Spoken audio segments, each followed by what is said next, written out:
I don't need money from Became you. a I don't savage. need nothing from you.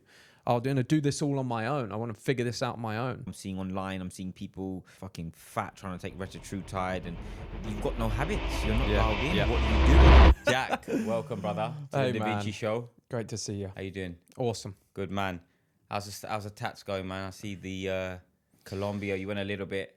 I went a little rogue in Colombia. Got a few tats added on. Haven't planned any more yet. Just gonna keep it clean for now. Got the hand as well. I'm unsure whether to get this arm done or to keep an arm clean, because one arm clean sometimes looks good for the definition. Yeah, I don't know if I want to lose the definition on that arm and do the other, but also tats look sick. Tats look good, and then you said you want to get your leg as well, right? Absolutely, the legs 100%, because it's like it gives that vibe. You got the left, and then you got the right one, which just gives off when you're wearing the shorts, the t-shirts, you're looking fucking good, man. It's just finding the time to get them done. 100%. Also, what do you think about neck tattoos? I was strongly considering a neck tat. What, a little right in something here. Or another. It looks good. Fucking spider web up here. Get a skull, and you got a lot of the guys now. Yeah, it's crazy. Up, I'm just unsure. Sometimes I see guys with them, and I'm like, that looks so good. And then other times I see guys, and I'm like, well, I'd never want to look like you. Yeah, it just depends. It depends on the person, doesn't it? You've got the look. I think sometimes there's the guys who've got the neck tattoo. They've got the whole body. Listen, it suits them. If they're looking after themselves and they're getting into their 50s and 60s, it looks good. But if you're turning to a fat fucking guy after 40, 50, you look fucking horrendous. You're going to look good with tattoos. Yeah. It's just not going to happen. Nah. Jack, listen. So today I think what we want to talk about is just inspiring people. I think we both on the same vibe, same frequency. We're helping men get better. Obviously, you're with the personal branding. I'm with the fitness side and the mindset. And plus, you're the mindset as well, with you being in great shape as well. But who was Jack before being, who you are, the adventurer, the entrepreneur, and the filmmaker, which we'll talk about later. But, your content has massively improved. Yeah, and I love your vibe as well. I love the vibe that you bring to conversations and the kind of person you are and the way you help people and how passionate you are about the game. And I think you're trying to do something really fucking good for people, which is awesome to see. That. Me, before I went on to do, I've done YouTube and run online info products and networks and that kind of business in Thailand and now in Dubai for the last 4 years now. Before that, I've always been a self-improvement guy. I've always been, ever since I was raised, my dad was making me do push-ups. If I wanted something, do push-ups. If friends around, show 'em how many push-ups you can do. He was my football manager from 5 years old to 18. And so I had a very good upbringing in terms of health and fitness in my household. And I was just an avid reader from when I was very, very young. So when I was about 6 or 7, I think, I started reading all the Harry Potters. Love that. And very quickly moved on. When I got to about 13, 14, I found self-improvement for the first time. And I started reading some Tony Robbins and Jack Canfield, Secrets of Success, I think it was, by Jack Canfield. And I found these books fascinating. And at the time, I wanted to be an actor. That was the first little bit of money I made when I was a kid, was as a child actor. I lived in Boston, USA. My dad went there for work. I was there for 3 years, from 9 till 12 years old. Wow. Didn't know that. Yeah. You. Yeah. I didn't know about it. Where did this come from? Yeah. So you haven't spoken about it in YouTube, have you? I've spoken about this a couple of times, but it's in little parts in videos. Not many people know that. But when I was 9, I lived in Peterborough. And my dad got a job offer to move the whole family to Boston, Massachusetts, USA. And he took it. And so we all moved there. And before, we actually thought we were going to Atlanta. So I had to go to Atlanta and look around the school systems in Atlanta, Georgia, which is crazy. But then we ended in Boston in a nice little town called Scituate. And so I did 3 years in school there. And when I got there, they wanted, because I was an English kid and Americans are just so positive and kind of 100%. Crazy, man. So it wasn't like I was an outsider. It was like I was the best kid ever. When I got, because you had the UK accent. Yeah, because I had the British UK accent. Gives it. So I was like instantly the most popular kid in school. Instantly they want me in the school plays, like to do acting and stuff. And my dad's a performer. Outside of his job, he's a performer. He sings in a band regularly. They do like 50 gigs a year. that he does now. He writes his own music. He's always done that since I was growing up. I think that's obviously going back into this. Your creativity comes into place, which I'll ask you about. Yeah. But that's where you most probably get that. Oh man, I was raised in a house and on car journeys and trips that were all about music and performance and albums and what that was. And I remember sitting in the car when I was a kid, looking out the window and imagining little movie scenes in my mind when I was listening to songs my dad would play. But anyway, I went there and my mum was a Zumba instructor, like a dance instructor. Yeah. So like another performer. And she's also a physio. She's a physio as well. And so very into sport. And they asked me to be in school shows. When I was in a school show, I did Mary Poppins. Easy there. In school as a little kid. Got any videos of that? I think there is, actually. I also did Grease. I was Danny in Greece. Oh, you was Danny in Greece? Yeah, I was Danny in Greece. Well, did you have the blonde hair as well? I had the blonde hair and everything. Different Danny. I know, and I've got an English accent and I didn't know how to do American. So that was funny. But I got saw by an agent in one of those shows. There was an agent there that took me onto a casting agency in Boston. And so I went to auditions and I just seemed to land every little audition I went to because I had an English accent. And they would just put me forward to kids that needed an English accent. Yeah, but you know, you got the looks, a handsome guy, and then you've got the accent in America. I had bare long hair back then. Did you have long hair? Shoulder length hair. Fuck it hell. It's kind of funny.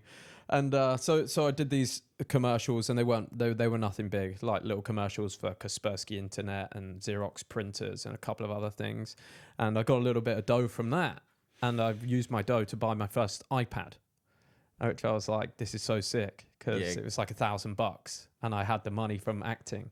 And this thing went off in my head, and I was like, this feels really good. Like, everyone thinks I'm cool and my parents think I'm cool because I'm making money, and like this could be a thing that I'll do. What age was that when you bought the? Sorry, 10 years old. 10 or 11 years old with my own dough. And then so I decided I wanted to be an actor at that point. Moved back to the UK though, so my dad's job didn't work out in the States. He had an option. He could stay in the States forever, permanently, or he could move back. And they didn't really know what was going to happen with the company. And so my dad and mum made the decision to move back after 3 years.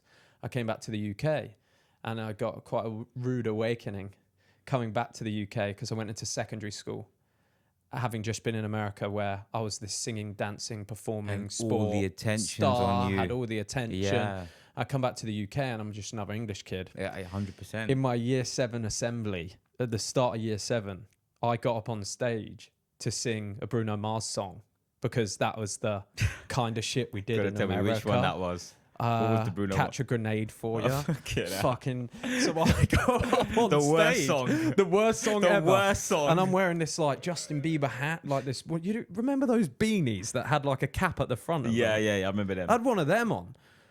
What did you Looked choose? like a fucking did you choose to? Yeah. I chose to do this. I was like, let me perform for everyone. This is how this is what everyone loved me for there. In my head, I was like, this is what everyone will love me for in England. Yeah, from Danny to Bruno Mars. Very, very different audience.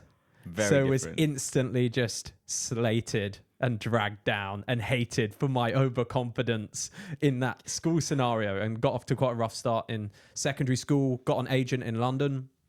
So I was traveling up to London 2 to 3 times a week outside of school on the train. Where did you live before? Peterborough. Peterborough. I went back to Peterborough. So it's about 50-minute fast train to King's Cross. And so I'd travel up to London and I would go there and do auditions. But I just wasn't a special kid anymore. It was like a English kid going for English roles against another 100 actors. 100%. And didn't land much. Didn't land much at all. Did a lot of theatre shows in Peterborough, like was it part of the drama school there? I did screen acting classes in London regularly, and got one role in Ron Howard, the director. Yeah. So Ron Howard directed this series for Discovery about Albert Einstein's life. I love that. And I played a Nazi soldier, You a Nazi youth soldier, Yeah. because of my fucking look. Because of the blonde hair. Typecast. The blue eyes. That's the only role. Just looking proper. That was the only role I got. That was it. And they flew me out to Prague. I had to. Do you know the actor Jeffrey Rush? He's Captain Barbossa in Pirates of the Caribbean. No. Yeah. Okay. Yeah. He's in the King's Speech. He's the old I guy in haven't the seen King's Speech. No. He played Einstein. I had to spit in his face. as part of this scene. And I had to do it like 15 times because I couldn't get the German accent right. So I had to do the scene like 15 times. I genuinely spit in his face like 15 times. This big Hollywood actor, big Hollywood director. Yeah. And they both fucking hate me because I was just fucking this massive scene up in Prague, center of Prague, whole street closed down. Big production. And I'm just there as this like kid with my one line. I can't fucking get it right. What was the line? I'm so nervous. I can't remember actually. It was Bruno back here now. Because my little brother was Bruno, but I had to do a German accent and things, and I was nervous. I got it in the end. There's a clip of it somewhere. But anyway, that happened. It was 15 takes. Yeah. So 15 times getting all the cars to reverse back because they got like old-fashioned cars going through. They got 100 extras on set. They're rewinding everything. But that to me also was very, very magical experience because that's really one of my passions is being on film sets like that. And the one thing I was good at school was sort of media studies. So post that, I got to 18 years old, and up until then I was a bit of a hustler. Like I was listening to self-improvement, I was hitting gym, all these things. 18, I had a nasty little breakup with my first love. I think we all have those breakups, right? And then I went a bit off the rails and started drinking, and I was, in my head I was like, I'm 18 now, I'm allowed to party. It's not against the law to do it now, so I'm going to do it. And I remember going home when I was 18 from school, and I'd go and get six beers, like a pack of 6 beers, and I'd drink them and do my homework. Because in my head, I was like, it's legal now, so it's a good thing to do, or it's allowed. Not realizing that the concept of an 18-year-old going home and drinking 6 beers to do his schoolwork is entirely fucked up. And I would argue with my parents about it a lot. And I'd be like, but you guys like drink with dinner and things like that. And I'm 18 now, so I can. And I have this weird thinking about it. I think that's what happens though when you get young. You hit that 18 years old, you start training, whatever, and then you're able to hit the clubs and hit the alcohol. Yeah. And then it becomes a point where you're like, fucking hell, this is quite fucking good. Yeah, you're getting these new feelings. These feelings, you're going out and you're out till 6 o'clock and you're having a laugh, because I've had the best time on alcohol sometimes, right? You had the best time with your boys. That's some crazy times. But then what happened after the drinking? Because I know, you was working in a call center and you had that point where you were just quite reckless, right? Yeah, I was pretty crazy. So I went to, just before that, so that summer of leaving school where I started drinking, I went and worked on the punt boats in Cambridge, and I took people on tours on the punting, where the boats go down the river and you give a tour. I used to do those tours, and I used to sell the tickets to the boats as well. You can make good cash. You can make 100 to 300 quid a day if you did well. And so I would do that often. So I booked 3 lads' holidays: Croatia,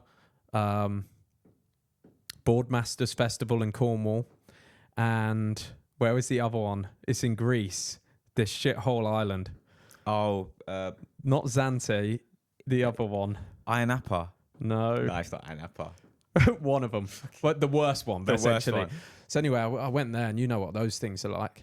Like I got crazy into the into the party scene. Yeah, took my first E at a festival. Felt that feeling of being like, it's a crazy feeling. Crazy feeling was like, wow, this is what life's all about. This is living. You're on a massive high. I'm fucking living. And then I had my first come downs, and I was like, whoa. I didn't know what a come down was yet, so I just thought I was depressed. So I had this whole vision for my life at 18. And that was that I'm going to stay around my mum's house for a while. I'm going to keep going to London. I'm going to make this acting thing work. I'm going to be an actor. I came back from the holidays so depressed, not realizing what a come down was. I was like, I don't know what to do anymore, second guessing myself. And my mum said, well, why don't you go to university? You've been accepted by a couple of places. Bournemouth will accept you to do film. So I went to university. Bad idea. Well, everything was fine because it worked out, but it wasn't what I should have done. But it worked out. Everything's meant to be. I think you're meant to do these things in life. Yeah, you go off the path to learn. You have to go off the path to learn. You could have not gone university and maybe gone a different way. Yeah, 100%. But you went to university and now it's taking you down this route. I didn't go uni. It's taking me down a better route. But at the time, it was like, fuck. Well, I wasn't there for very long. How long was you there? I did. Fucking spitting in people's faces. I did like 3... I think I did three lectures, my first 3. I remember going to my first uni night, meeting a chick at the bar. Those uni nights are nuts. Yeah, but uni nights were crazy. I mean, you'd have a little bit of dough and you'd get like a big my rosé bottle and just down it down and that's it. Because, you know, back in the days when you're in uni, you've got no money, right? And then all of a sudden, you obviously, I had friends who went and they did the whole, you get the loans and you get the, what was it called? I can't remember what it was. Yeah, you get a student maintenance loan. Student maintenance loan. And at the time, I didn't have a job, so I used to go, and the first thing I did was used to spend like £5 on a rosé bottle, put a straw in there, and just drink it in the uni times. It was nuts. Crazy. And you used to have the shots in the plastic. I don't know if that was down in London. You used to have it in the plastic. You know, normally if you go to a normal club, you have in the glass. Clubs. You're having these little plastic ones. Yeah, it's crazy. So it's nuts. I arrived there and got very into the party scene, and the party scene, the drug scene, and the alcohol scene was nuts. And I just dove headfirst into it from night number one. Met this girl at a bar that we were out at a club. Went back, slept with her. Next day, a girl came to the door with ease. So I took an E with her and then slept with her as well. And I was like, this is fucking crazy. Like, this is crazy than my wildest dreams. Because you didn't have that. And then you move into 18, you think, what the hell is this new world? Oh, it was nuts. It was absolutely crazy, but really messing my mind up, obviously, from the stuff you're taking. But didn't realize it. Thought this is what a young guy should be doing. I'm killing it right now. And I went to a few lectures. I remember holding hands in lectures with this bird I just met and seen at this bar. And we were holding hands. Then we ditched a lecture and go and drink together at the student union bar. And we were just living. I did like 3 lectures, didn't do any lectures after that. And I just needed dough because I just spunked all my dough instantly. I remember going into the casino. One of my first days of my uni freshers, I went into Bournemouth Casino. It's a Grosvenor. And I spent like half my student loan on the fucking roulette table. Crazy. Trying to impress this girl. How much did you spend? I think it was like 2.5. 2.5K? Yeah. Jack, man. Yeah. You've had that. You always had that in you, haven't you? Especially, with the alcohol as a catalyst. We'll talk about that. I lose my whole brain. That's... And so that happened, and then I started working at call centres because I needed money. Do you know what I love? It's that picture that you put up. It's that picture that you've always put up in the call centre. Your face just looks different. Oh, yeah. Do you know which one I'm talking about? It's the ones you use on YouTube. It's because I was so strung out, I always love it because that reminded me of me when I was doing my 9 to 5, right? But it just doesn't look like you. Everything just changed. But I know that was the call centre Jack. I was just a strung out kid then. I was just strung out. I wasn't sleeping. I would do like 3 hours. I was sniffing a lot. My boss at that call centre was big on the coke, so he would give it to me if I booked deals in. It's crazy, those places, especially like recruitment, estate agents, all of those guys. They were paying us fuck all, so they needed something to keep us there. Of course. And what's easier than getting an 18-year-old fucking hooked on coke 100%. And then he has to keep coming into work and he's got no fucking sleep. He's spending all his paycheck on it. So that happened for a while. That got me through my first year. Then I kind of butt my ideas up. I still had this like entrepreneurial spirit, so I started a cleaning company called Uni Cleans. Love that. And we entered this competition for entrepreneurship, me and a guy called Jake. And we won this entrepreneurship competition and got £1,000 to start our cleaning company. Our concept was we'd do student end of tenancy cleaning and would be run by students for students. And the idea actually worked. And so we got this $1,000. We bought the equipment. We sourced the cleaners that we needed and sometimes cleaned ourselves, like properly cleaned fucking houses for a day, like 24 hours of cleaning.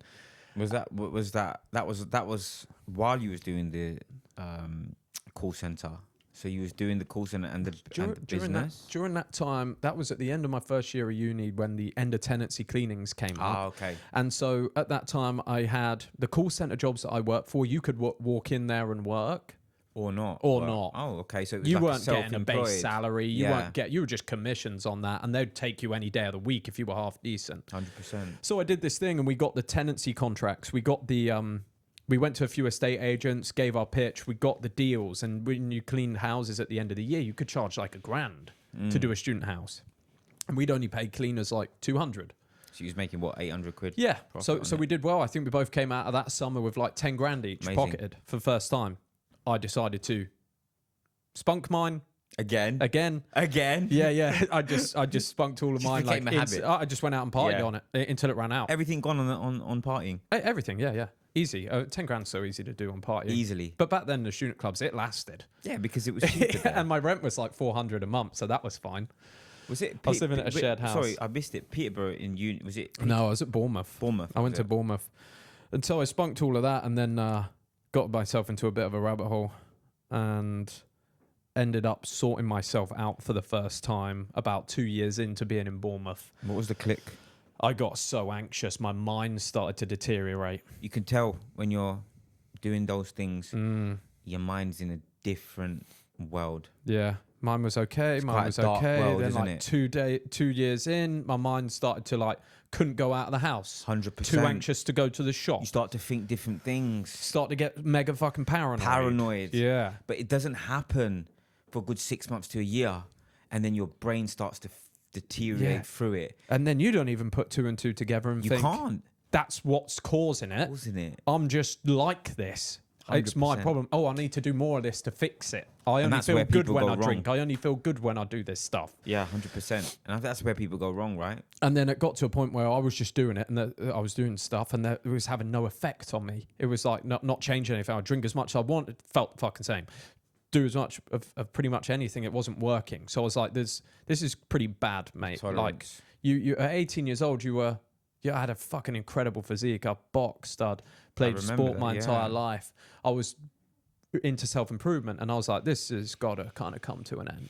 And so I signed up for an MMA fight, and I got a real sales job at a proper company selling telecom systems, and went through probably one of the toughest 12-week periods of my life. The training for that sales job, we had to memorize this entire script, and the boss was an egomaniac, and I was very, very anxious guy, so that was tough. And at the same time, I trained for MMA, but I won my MMA fight, a white collar thing. I love that, yeah. And that gave me this boost of confidence, and I got myself in shape again, and I quit everything, sort of cold turkey at that time. Proper cold turkey, or was it like going there and kind of taking the alcohol? No, it was cold turkey. It was just like, I'm done. I was smoking at that time. I quit smoking. And I quit alcohol and obviously everything else. And I did it, and I got through it. And I got a girlfriend around that time, nice girlfriend. I ended up moving out my uni house, moving in with her. Yeah, she was sweet. But then we started drinking a lot together. Then you was back on the drink. But at this time, I'd kind of stabilised because I was making half decent money. Okay. And at least I wasn't doing any heavy stuff. You had your blows out. You had your blowouts when you were young, and then you met the partner. Yeah, met the partner. And then you moved in with her. Moved in with her, and we were good. I actually love this story. We were a good couple. Like she was nice. She was a nice girl. And then something just clicked in you, didn't it? Yeah. Something just clicked in Mr. Hopkins. Well, I realised, and this is where it kind of all loops back round to removing alcohol. I decided to, after our relationship was around 1.5, 2 years, I think. My memory's sometimes a little bit, I can't quite line the dates up, but around that time, 1.5 to 2 years, I believe we were together. About a year in or a year and a half in, I decided again I was going to quit alcohol because I'd been on a very heavy Christmas with her. Yeah. Gone to see her. I used to drive down with her to Torquay. And we would go and see her family, and they're great people, actually. She's really cool people, and we'd just drink a lot. And I remember trying to drive back on my own. She stayed a little longer, was going to drive back herself. I drove back on my own, and I was seeing people running the road, but they weren't there. Oh. And I was slamming the car brakes on in the middle of the road, and I'm like so anxious I can barely drive, so I have to pull over. And I typed in on the side of the road, I said, how do you quit alcohol? How do I quit alcohol? Because at this time in my life, I was like... We didn't have ChatGPT then, did we? It was no. Google search. Yeah, Google search. How do you quit alcohol? And at the time, I was like, in my head, I wasn't ever going to be able to have fun again without alcohol. But it was okay. I was like, I'm just going to figure this out. And I came across Alan Carr's book. Yeah. The Easy Way to Control Alcohol. The cigarettes and the alcohol. Couldn't read it because I was driving, so bought the audio book there and then on the side of the road, listened to the whole thing in a 6 hour. Just like that. The whole just made the decision. Yeah, listened to the whole thing, Amazing. a 6 hour drive. After that point, did 6 months sober. First time in my life. So at that point, 1 month in, you're like, fucking hell. Starting to realise what my life actually looks like here. Without the alcohol. Without the alcohol. There's no pressure release on the weekend. You do your job, you go home. Back. What do I do now? But you focus more on self-development after you started moving away from the alcohol. That's where you go towards. You're like, you can't 100%. sit down. I don't want to sit down and chill and just have 3 bottles of wine with your 100%. sweetheart and watch 4 movies and eat a pizza. I want to go gym or Like gym, read a book, you want to start or- reading a book, start nurturing the mind, start Yeah. thinking how you're going to make money, how you're going to make a business. How am I going to save my money? How am I going to save up some money? Then I've got onto other books like Dave Ramsey's The Total Money Makeover, because I was in a bit of debt still. So then I started clearing my debts, and that snowballed. And I was like, oh, maybe I could save 10K again and like have that there. And I tried to find another job, and I got another job. I started selling alarm systems for ADT security. When I got back from my 9 to 5, I then hit the phones for leads from Facebook to sell alarm systems. Started stacking some cash. And then in my day-to-day job, I was like, I can't do this like every day, like without the idea of drinking on the weekend. I'm like, this is killing me. Cold calling is killing me. Like, I hate this job. I need to find a way out. And I remember listening to a podcast. I was big into the real Brad. Is it called the real Brad Lee? Yeah, I know him. Yeah. You And- spoke to him? No, I didn't speak to him. you I just listened watched to his his video? podcast. Yeah. I used to listen to it on the way to and from work. It's about 45 minute to an hour commute. The guy on there called Colin. Shout out Colin. Big Colin. Colin Yerkison. Do you know Colin? No. So this guy called Colin Yerkison, he was on Bradley's podcast, and he was talking about how he'd gone from America. He'd had a very similar issue with drinking and all this stuff, and then he'd taken his life seriously, gone to Bali, and he'd started doing personal brand and things like that. And he had a $99 program Of course. where he taught about Instagram stories, like starting with Instagram stories. He spoke about Bitcoin in there very Yeah. early on and that sort of stuff. And I was like, you know what, I'm going to buy this thing. And I heard his story, and I started posting after that point, before I quit my job, on Instagram stories, like 4 or 5 times a day. It's incredible because if you look at your first videos to now, massive evolution. Crazy evolution. Crazy right? evolution. Literally a crazy evolution. You could see the way you are on camera. Yeah. You could see the way when you first got, and that's something that we need to speak about as well as we go through. But it's like so many people get scared of jumping onto a camera or becoming a creator because they're scared of what people think or say or do. But you just didn't give a fuck, did you? You was like, listen, I'm going to post. I mean, it seems that way, but I did give a fuck. Oh, I did think you? we all do. I think we're all really scared. But as you can see from kind of the life I've just told you about, none of it really compared with that. And so, especially with my parents, I think this is something that sometimes holds people back. My parents had seen me become the worst version of me I could possibly The best be. to the worst. The best, 18 to the worst, where we're barely speaking, we're falling out. They're trying to tell me, Jack, you can't do this shit. And I'm like, fuck you guys. I'm going to do what I want on my Yeah. own, man. I don't need money from Became you. a I don't savage. need nothing from you. I'm going to do this all on my own. I want to figure this out on my own. So they were just happy. They're like, fucking post your ass off on Instagram and go That's to the what you wanna gym. do, yeah. Most people are scared to do that because they're like, what will my parents think? Of course. My parents were like, that's fucking fantastic. Keep going, yeah. Don't drink alcohol and do drugs anymore. And you can do anything you want. And I think a lot of my friends felt that way, and I think a lot of the people around me felt that way. So I didn't have as much pressure, but I was still scared. And I would turn up to these calls for this $99 product. It's the first time I'd bought info. I'd turn up to these calls and I'd see these guys, and they were making 10K a month, which was just unheard of in my mind. 100%. And like, but some of them making 40K a month. And I remember speaking to a guy called Blake Rocher, who's actually pretty big now. Mr. 428 Blake. 428 Blake. Yeah, he's sick Rings a videos he's bell. making now. You'd Rings a like bell. his stuff. I think you showed me him. Yeah. Yeah. I remember speaking to Blake when he was starting out four years Before ago. He was a bit ahead of me. We had calls together, and I was inspired by him. He was doing 40K a month at that time. Yeah, and And I was like, this is nuts. These guys are actually doing it. doing the numbers. And I'm talking to them, and maybe I could do this. So I just kept posting. And I think what happens, and a lot of what I teach in Icon Blueprint, because I love branding, I love it. filmmaking, I love content. So I teach this stuff now. I've done it for 4 years. And a lot of that starts with just posting every single day on Instagram stories. So that's what I did. I post every single day, and then I'm like, most of what I post is gym, because that seems to be the interesting part of 100%. my... I think for men, it's an interesting thing to be in shape. Yeah. So I started getting in shape and posting that, and then I started making a few reels about it, and then I did it for like probably 90 days. I quit my job, my 9 to 5. I'd saved up my 10K, and I watched The Beach, the movie with Leonardo Leo. DiCaprio.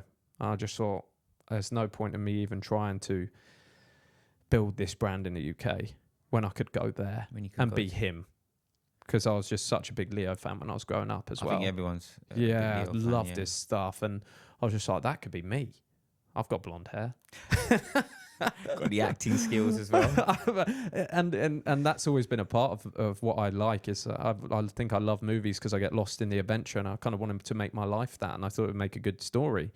And so I thought, well, imagine how interesting my Instagram stories will be if I go to this place. So before I left, I actually launched fitness coaching for the first time. I thought it was the test, wasn't the test? This came after. So just before I left, I broke up with the girlfriend. Yeah, that's something that's interesting. You just literally just left and said, I just said, look, it was actually tough. It wasn't like I was cold-hearted. I was nowhere near the savage I am today. I still had a soul, I'd say. The soul's gone now. I would say I still had a soul. I felt really bad, and I was like, there's nothing particularly wrong with our relationship. We love each other, but there's just this thing I've got to do, and I don't think I can take another person. I don't think I can do that. I think if you look at the way you are, you was always ambitious at a very young age. And then you went into the club scene, and you could have gone down a deeper rabbit hole to make because you're a very aware guy at your age. I think you obviously started really smashing it when you get into we'll talk about the story, but you're very aware. And I think a lot of men are not aware. And you always had the point where you was like, I'm feeling something here. Yeah. And, I think you listen to your gut quite well, don't you? You're quite good with the gut, and you know when it needs to sort of move and go. I have a pretty strong guidance system. I know when I'm fucking up, and I know when I'm doing well. And I know what I should be doing because it's normally guided by fear. The thing I'm normally scared to do, the hard choice, is normally the thing I should be doing. 100%. The easy choice that I'm drawn to is normally the thing I shouldn't. I try and go off that guidance as much as possible. When it's hard. Yeah. Yeah, 100%. When it's uncomfortable. It's like making... It's so weird because often your biggest passion and the thing that means the most to you will often be the hardest to do. 100%. It's like making videos for me it's such an enjoyable process, but at the same time, it's also very scary because you're sharing a part of yourself. You're creating something you're passionate about, and then it hurts if people don't like it. It hurts if people say, well, fuck you, I don't like the way you live. But you learn to deal with that. Yeah, you 100%. And that's what you have to go for, to kind of push the boundaries. You find that the other side of that feeling, conquering that fear, that the other side of that is kind of a real nice, real world high. Yeah. It's a real high. It's like I got it for the first times when I would perform in front of people, and you'd be shit scared and nervous, so scared I don't want to go on. Then you do it and you'd have this elation. Same with boxing. It's like 100%. You're so scared and then you do it, and even win or lose, you still feel great afterwards. You're like, I remember, oh yeah. Yeah. So what happened after you left the missus and then you went to Thailand, right? Left the missus, one-way ticket to Thailand. Just that one way, boy. One way. How was you feeling on the plane? Oh, have a bit of anxiety. I don't think because it's what would you say? It's the unknown. Yeah, it was the unknown. It was so exciting. Like to me. You went to America. Yeah, came back to the UK, and then you're now moving to Thailand. I had so many things going through my mind because you have no idea what a place is actually like. Where you're staying, what you're doing. You've got no reference. Nothing. You've got no people there, no reference. You're like, anything could happen. And to me, that was like the most fascinating thing ever. I was like, this is sick. I remember sitting next to a guy, young lad as well. As I flew, I didn't have money, so I didn't fly direct to Thailand. I was trying to save as much as possible, so I got a flight to Doha and Doha to Thailand. So that was the 10K, yeah, that you had. Yeah, I had 10K saved up, and yeah, I flew to Doha, sat next to this young lad, and I was telling him, I think he was about the same age as me, and he was going to Doha for some reason. I remember chatting on there and saying, this is what I'm planning to do, and he was like, good luck, man. And got there, got to Bangkok, had to quarantine because it was still around COVID time, so I had to go to this random hotel in Bangkok and quarantine. And then I wanted to go to Koh Samui, the island of Koh Samui, because I'd seen it on the beach. Great island. Yeah. So I went back to the airport and I got scammed outside the airport for £500 in Thailand by an English guy. Oh, wow. So I've walked into this airport and I think people can tell. I remember when I first got to Thailand, people could tell how nervous and scared I was. Oh, really? And how white I was. Yeah. And people would just pick up on it and they'd fucking target it. Like they could tell I was uncomfortable. And this guy just saw me get out of a taxi in the airport and he comes up to me and he's like, oh man, I've got to get back to the UK to get my medicine. And he was an older chap. He was like probably 55 or something. I've got to go and get my medicine, but I don't have my bank card and I need cash to get on my next flight, or my medicine's not going to do anything. And then he's like, and the vest you're wearing, let me help you. Like, you need to get a t-shirt on right now. That's not going to fly here in Thailand. You could get arrested for showing your arms in the airport, things like that. And I'm just like, oh, fucking hell. Like, I just want to get on my flight. Like, oh, shit. And thanks for helping me. Do you need money? And he's like, yeah, I need money. I'll send it back to you. Like, absolutely no problem, mate. And so I end up giving him 500 quid. The guy just jets off, just never fucking messages me again. Never. It's like part of my 10K. And I'm like, So you got 9,500. yeah, and I just get on my flight to Koh Samui, and I'm like, I just got scammed. Okay. I just got scammed. That's just one little story. No, many things happened in Thailand. Yeah, but that's the stories that you learn, right? And you don't think that would happen. And why did you give that 500? Was he quite genuine? I think I was scared I was going to get arrested. I think I just genuinely didn't know the rules, and I was like, and I just thought people were honest and wouldn't lie directly to your face and tell you they needed money and not give it back. But some people will do that. 100%. So what happened after so you had because I remember I saw the YouTube video, which was great. I think it was the video about frequency and manifestation. I might be wrong, but that's one of your best videos. And you spoke about how you just let go because you had so much going on in Thailand. You had your last £500, I think it was. I'm not too sure. But in that time, you did the course, you made the course, and you started making the money. Yeah. What happened there when you made the money, and then you was like, I'm gonna go home, or was it that you said you're gonna go home and you're gonna spend the last amount of money that you have, and then all of a sudden. So with that part of the story, essentially, when I got there, I had about 2 or 3, 4 months. If I get this wrong, forgive me. It's hard to line everything up in my head, but 2 or 3, 4 months, I think, where I was still doing my fitness coaching. Yeah. And I was just doing like £100 a month fitness coaching. And I had between 7 and 10 clients at one time. So I was getting a little bit of dough. Some dough. But you can spend it in Thailand. 100%. Because I was there, I was just spending it. And I was doing the same things as usual, man. I got to a new place, I was scared to start drinking, banging chicks, do my thing. I think that's just typical Jack. Typical me. I was like, oh, Jack. I'm scared right now. What can I do? This will give me confidence. I'll do this. This is awesome. These girls are way hotter than the ones I used to bang. They fucking interested in me. Becomes a cycle, right? Becomes a cycle, meet new people. That cycle had to end, obviously. Why? Running out of money. Not doing what I needed to do. Not making YouTube videos, even though that's what I went to do. I did a crazy... So you got distracted. I got distracted. I think you would, though, in Thailand. It's a crazy place. It's you got to be careful of it. What snapped me out of it was a crazy mushroom trip. I went up a mountain with this guy called Onki, and he gave me 10 grams of mushrooms for my first time. And that blew my fucking mind. Wow. Like, blew my mind. Saying, I went to a different galaxy. And I actually saw everything that I was missing out on. I saw exactly what I needed to do to change my life. And it was, don't drink, don't party, make the content you said you were going to make. It's as simple as that. What are you delaying for? Why are you not doing this? And it seemed to remove this mental block around being scared, and it stopped me drinking again.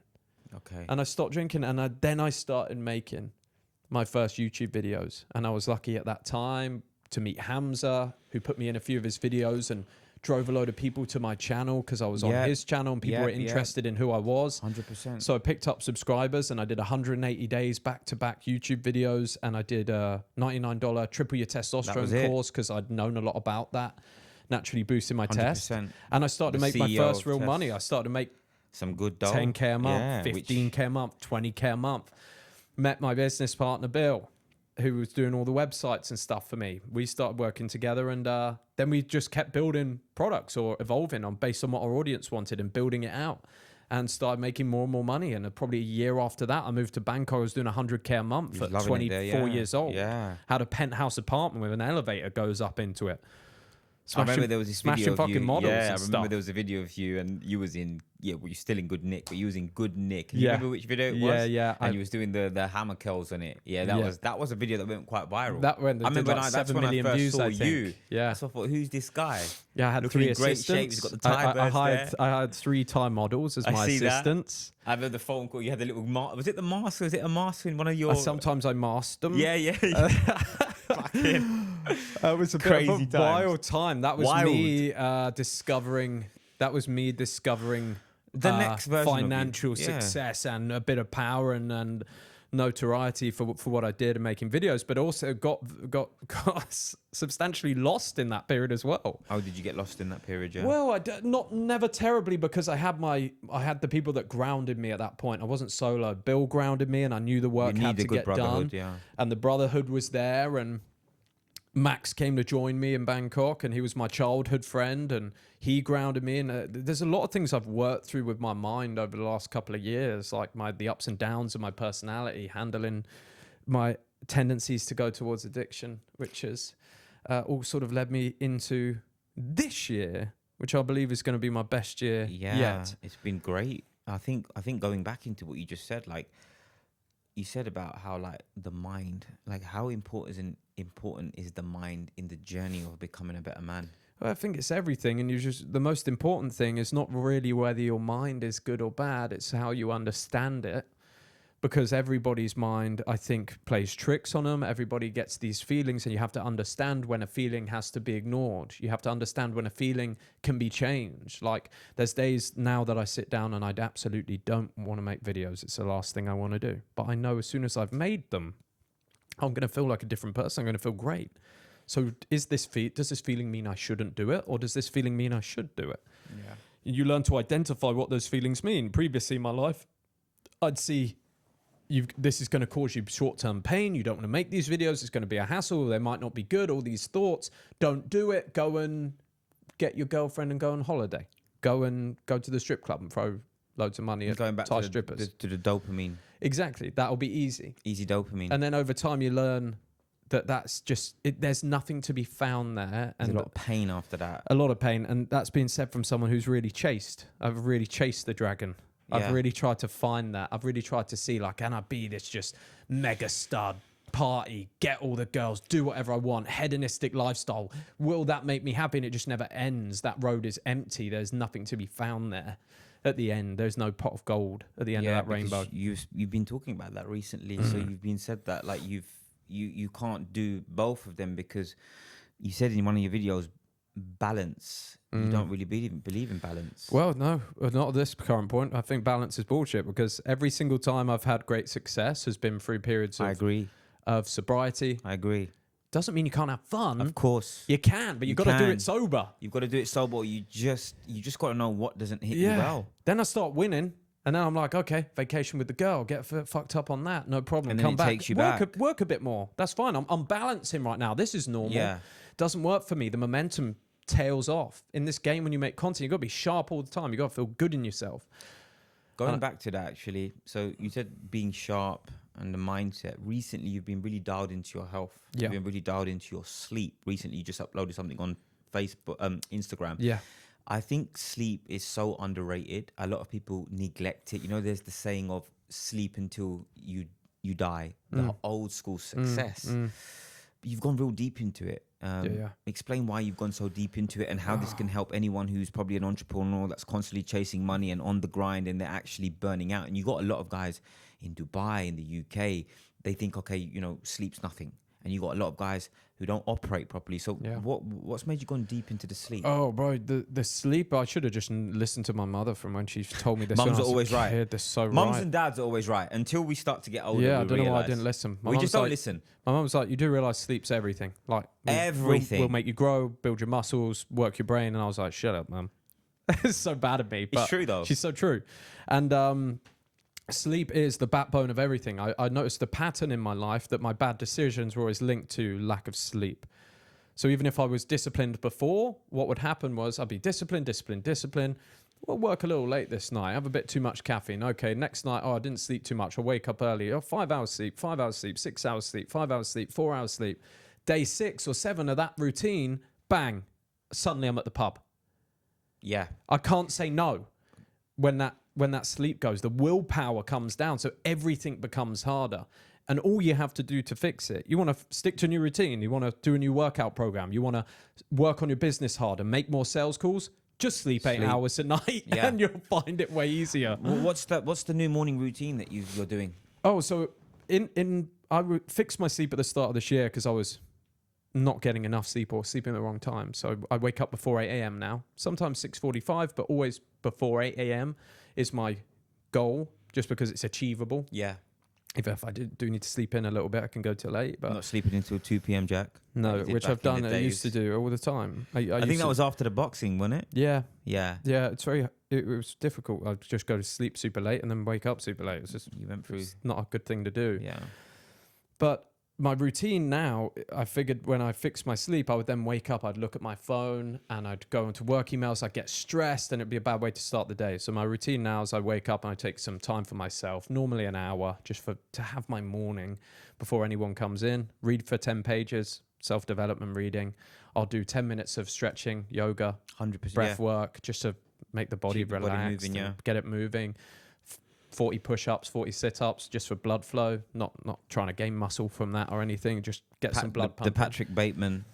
Yeah. Patrick Bateman routine. I can do 1,000 now. Yeah, I love that. I love that. He does the whole so skin good. routine. Yeah, yeah. Putting some copper Oh, man, peptides in him. I started doing like a proper skin routine as well. I got Skin's all the everything serums and from. creams I know. and I know. stuff. They say women should be. Yeah. I think as a man, have some fucking good skin, man. 100%. Because you're, especially when you're running a business. Like I say, you're a business. I'm a business. My body's a business. Your Yep. skin, it's an attractive thing.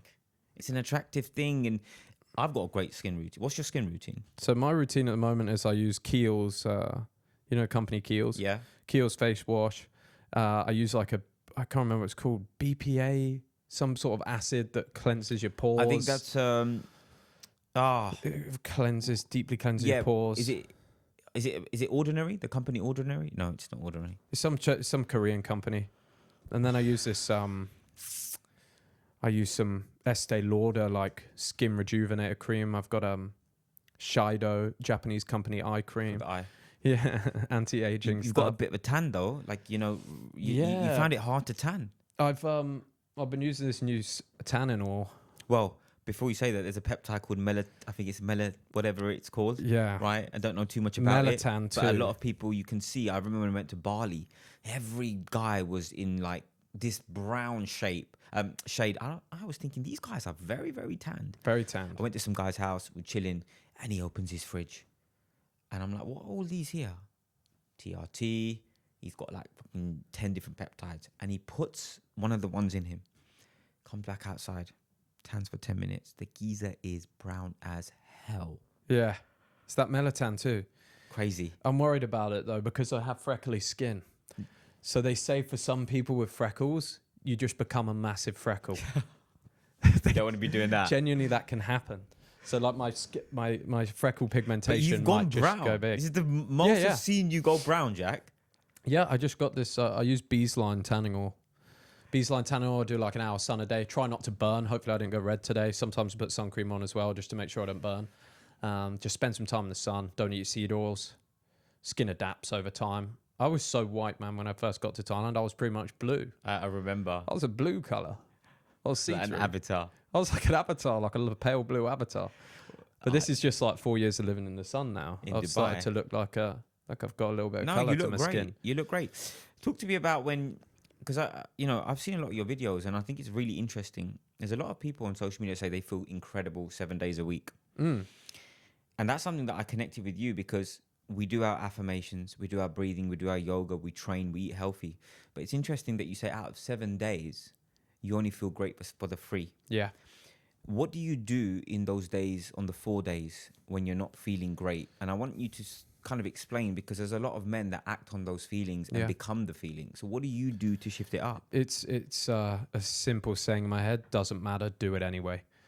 It doesn't matter how you feel, do it anyway. Get up, because I know the things. I know what needs to be done. My life's a checkbox list. My life's a list of things that need to be ticked off every day. Doesn't matter if it's rain or shine. Doesn't matter if I feel good or feel bad.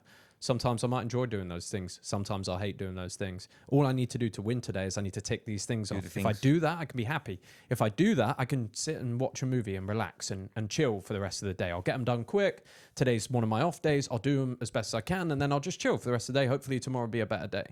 But I got to go and get those things done. Now, normally what happens is you wake up on time and you don't want to. You start getting a little bit more motivated. You get down to the gym when you don't want to. You end up crushing a workout. By the time you're walking back from the gym, you're on a good day. Yeah.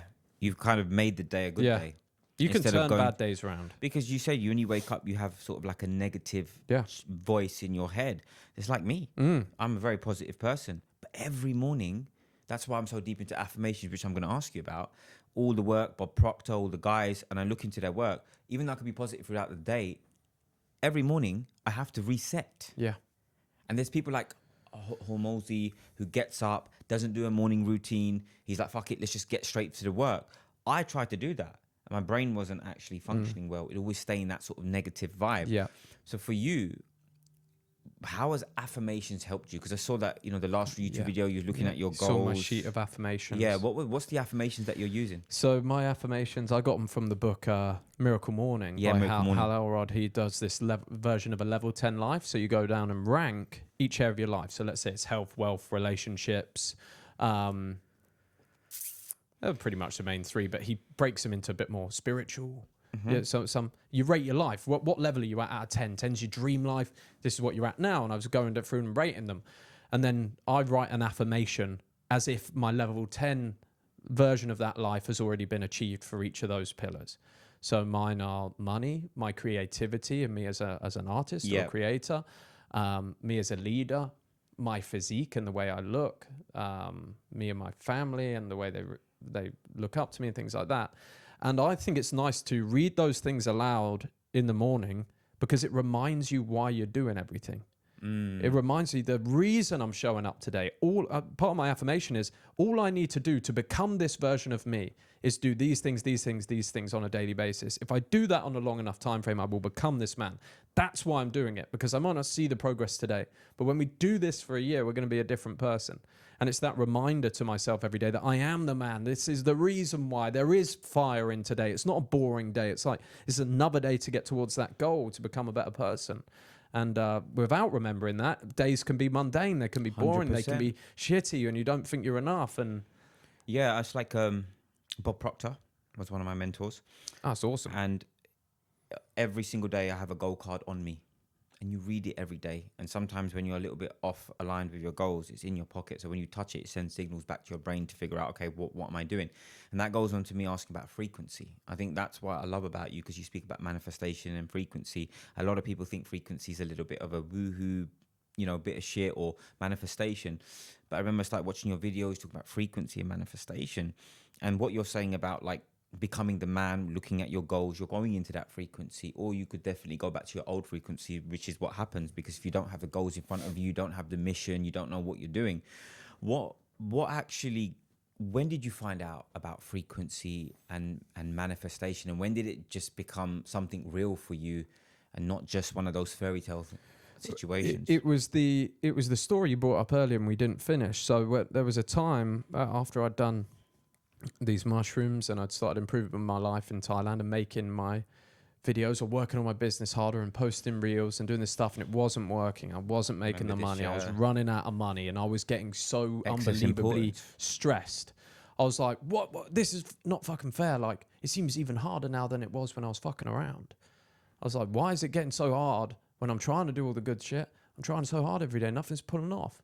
And I didn't stop enjoying myself. I stopped enjoying Thailand. I was just like, I was in a lot of distress, actually. I was probably mentally ill at the time.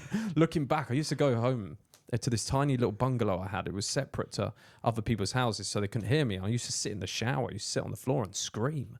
It was like, I was so infuriated because I didn't want the embarrassment of having to go home, and I wanted to make this work, and I wanted this life, and it was so good, this life, but I never wanted it to end. Yeah. And I was scared it was going to end. So you was in the shower I was in the shower, I just let this listening to some Drake, having the tears down your eyes. I just lose my mind. No one's there, and you're just there by yourself thinking, fuck, what's going on here? Yeah, head in my hands, like, I don't want to go back. I'm not going back. And then one day, I can't remember what it was, but I was severely running out of money. And I bought my own... So the 10 grand you've been spending on the nights out. Yeah. I bought my own course on my credit card and liquidated the money to pay my rent. And then I had, I think it was 5 grand debt on my credit card, and had no way of paying it back.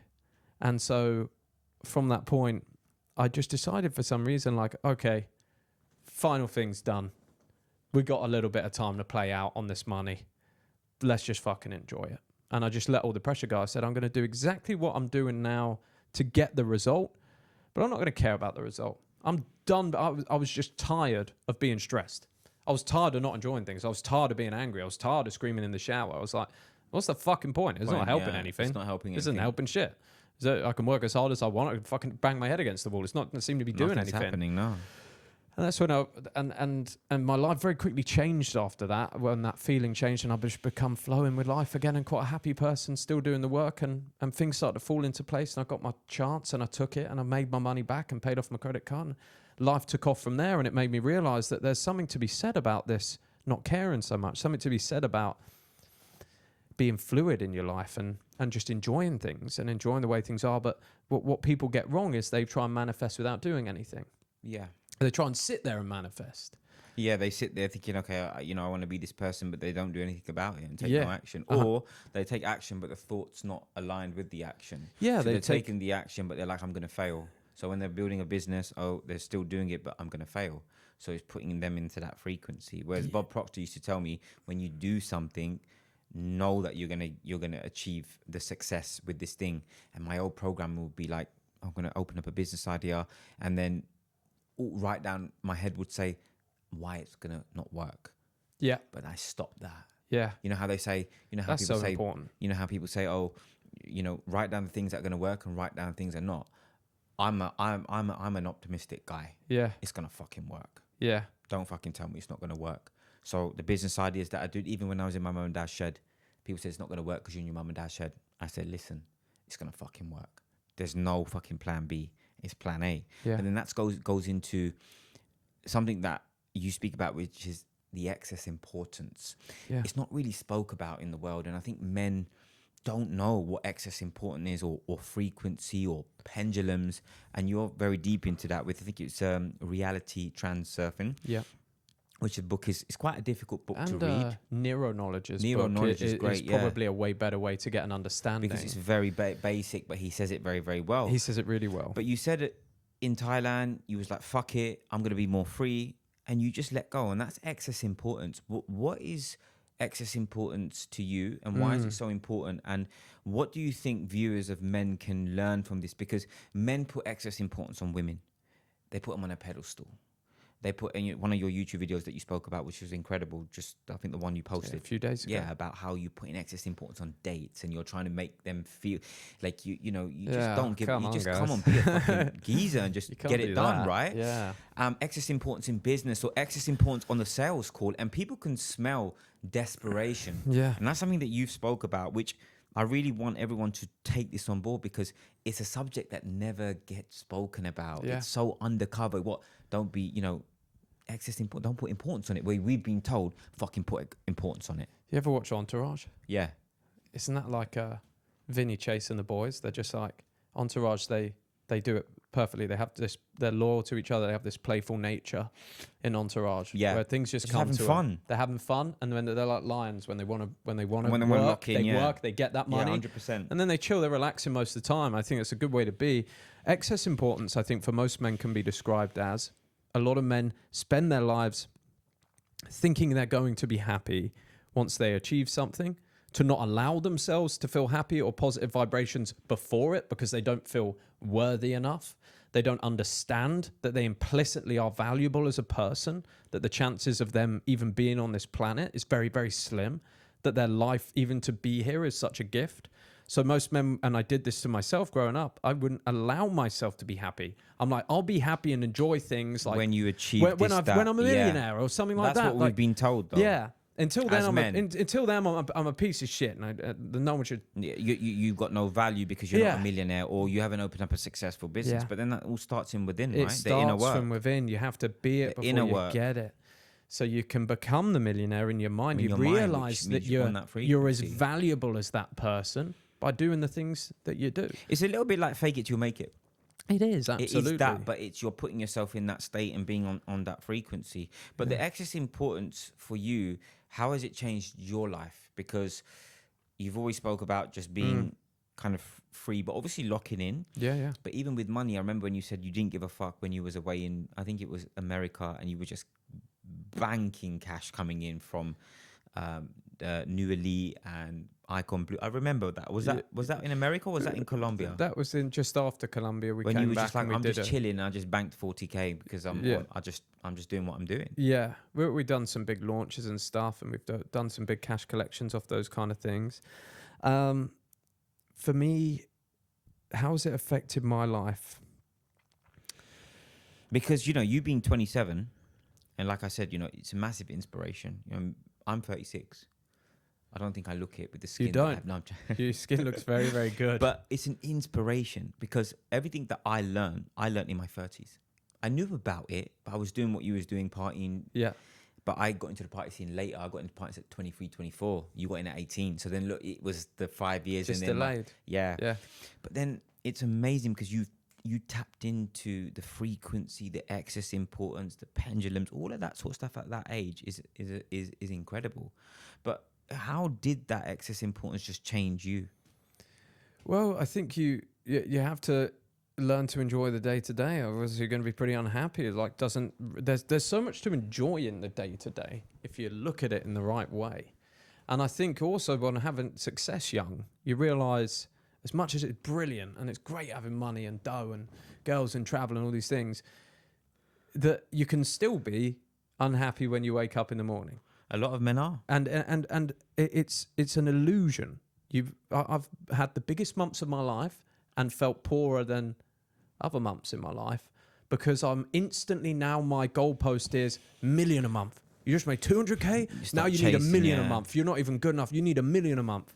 Now I'm just like, what'll be, it'll be. I'm going to be the best at my craft. I'm going to turn up as a professional. I'm going to turn up for myself, my body, to do right by the people that I inspire online and as our customers, and I'm going to enjoy my day-to-day life. And if I make a load of money from it, fantastic. If I don't, I make enough to live pretty comfortably anyway, so no problem. And I just want to make something great and be involved in my work and enjoy the videos I make, and hopefully they help someone's life. And that's how I let go of the pressure of this. I'm like, what's the race? And you just post and just we got more than we goes. could really ever wish for, and more than a lot of people have. And I get to live with my buddies, and we got a great house. And I got a Ducati Panigale motorbike, and you got the 2 dogs. I got 2 dogs. I got a and truck. one little cat. I got a maid that cooks me dinner and cleans my bed sheets. Cooks the 4 eggs for you at night. Cooks me my 4 eggs. The 4 eggs. Listen, I need the 4 eggs. I got girls that DM me on Instagram and want to see me. What more could I want, man? The James Bond life. And there's always something to chase, right? 100%. But I just can't. But I can't be asked to chase it. I just want to be good at something. I want to feel fulfilled by making something rather than just making money.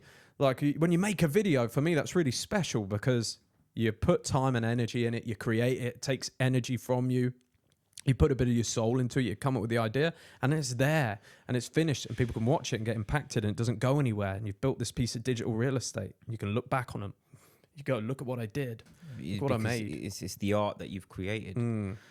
What would you say to the men that need to protect their energy? Because, you know, you was talking about this in one of your videos as well, protecting your energy. I think men want it all, but yet they don't protect their energy. What would you say to someone who wants to be successful and they're still letting in bad energy into themselves? They're still out chasing the women and not focusing on their mission. Because men want a mission, but they don't realize that there's a sacrifice that comes with it. Yeah, somebody commented this on one of my YouTube videos after the one that's just done quite well, what to do in your 20s, early 20s. I wish someone had told me this in my early 20s. Okay. The video I did is like 155K views in a week now. Okay. Someone commented on it yesterday. Some men never find their purpose. It's quite sad, that is, in my opinion. It is sad, but I also think it's people miss the point of purpose. I think purpose can be found in anything. Living with purpose is a way of life. Your first purpose as a man, for example, is to build your body. 100%. And what do you mean you don't have a purpose? How can you not build your fucking body? I'm exactly the same as you. I have the same reaction. Like how? Like you feel good in clothes, you turn up like a boss, you got a great aura, you're confident. That one piece, if you're not feeling anything in your world and you have no purpose or mission, at least get in good shape. It's the shape. Yeah. I think. My God. At least get in good shape. I mean, it's ground one. And also, it's like ground 100. Like, you can complete all the money stuff. You can complete everything else. But if you're not a good physique, what are you doing? It's 100%. Your vessel to experience the world. And you just look good. And it's quite rare. Mad rare. I don't know the statistic, it is rare. But it's like 0.001% of It's people. very, very rare. Someone to be in shape, mindset on point. Again, like you said, we're going to move into this now because talking about the physique and the health that you've acquired in your journey of self-development, you're very deep into building the physique now, and you're very deep into testosterone. Why is it very important for men to have high levels of test? It's very pulled away from us. Yeah. Because if you have a mid-range test, doctors say it's fine. Yeah. Right? I've got mid-range tests and I'm trying to optimize as natural as possible. I'm 36 years old. Yeah. Right? I haven't got low levels of test. Yeah. But I remember when I was in my 20s, it was different. It was a different feeling. enemy. I could fucking bust a nut 3-4 fucking times, and I'm back on the game again. I could go out, drink, party, do what I could do. Exactly. Right? But why? It's unlimited energy.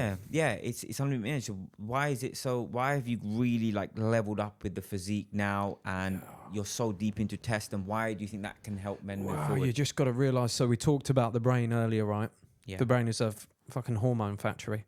This is what your feelings come from. It's hormones in your brain. Your ability to have willpower, the ability to turn up, do anything you want is dictated by this mixture of chemicals in your brain. So for me, I was like, well, there's no point even trying to work harder unless you fix your sleep, you fix your testosterone, you do these things, and everything else becomes effortless. So that's where everybody should start, really. And that's what I started to do. I've never done any TRT, never done any anabolics. What's your opinion on TRT? A lot of men are on it, like especially like 26-year-olds, 22-year-olds. They see the influences in great stacked physique, and you, like I said, I've always said you've got fantastic genetics. You've just got like that 1% genetics. But and a very high test. You got a high test, but what would you say about TRT? I just had my whole blood work panel done 2 days ago, and my new DEXA scans and everything. And I got a doctor to review them and show that there's no TRT or anabolics in there and that sort of stuff. So I'll release that video soon. But I got high tests. My total was 870 something. Yeah, it's not bad. High. It's not the highest I've had. I've had 986 before. I think I can get it a bit higher. What's your free? I haven't got it yet. Yeah, so it takes a little longer to come through. That's the one that can. Yeah, it'd be interesting. Max was a 22 nanograms per deciliter on his free. That's pretty good, right? Pretty good, because he had an 11 last time he got it tested. He's got double. That's all training, natural. Yeah. That's natural, no TRT. But the thing about, so you should try and boost your testosterone natural, and you do that through your diet, through your 8 hours sleep at the same time every night, for your 4 eggs before bed for cholesterol, precursor to testosterone. That's a trademark of Jack. That's a trademark. Every video is like literally 4 eggs at night. I stole that from Tim Ferriss. Oh, okay. Read the book 4 Hour Body if you haven't. Yeah. Because 4 Hour Work Week's great. He did another one called 4 Hour Body about all the hacks for the body. That's where I learned a lot of this testosterone stuff the first time and tried it. I was like, wow, this is amazing. 4 eggs before bed.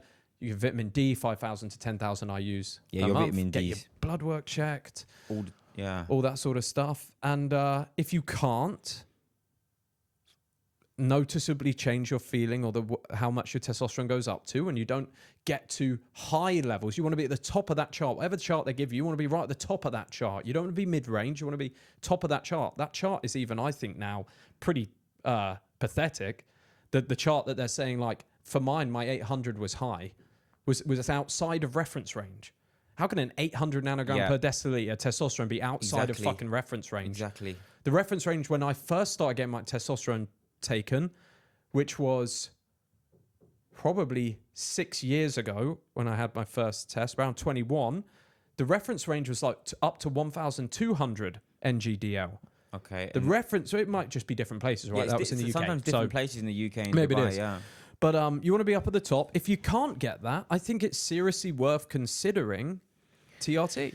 Yeah, I think there's a lot of men that now are pushing that TRT. But the problem we have, Jack, is that guys at your age, they're not willing to work for it. I remember in your videos, like, what's the point? A lot of people now will talk about that on peptides, and they're on the TRT, but they can't even get their fucking habits right. They can't even get their mindset right. They can't even get their sleep right. They can't even get their fucking training right. They're not even focusing on personal best, and they think, okay, the next route is TRT. Quick and easy thing. Let's jab this in my leg. But that's the it's problem not going now. to give you the fire. It's not going to give you the hunger. It's not going to give you what makes success. It's like a treat for you, essentially. It's like, if I was going to do that, it'd be like, I'm going to train like I have done before doing peptides. I trained for years and years, 14 years I've trained.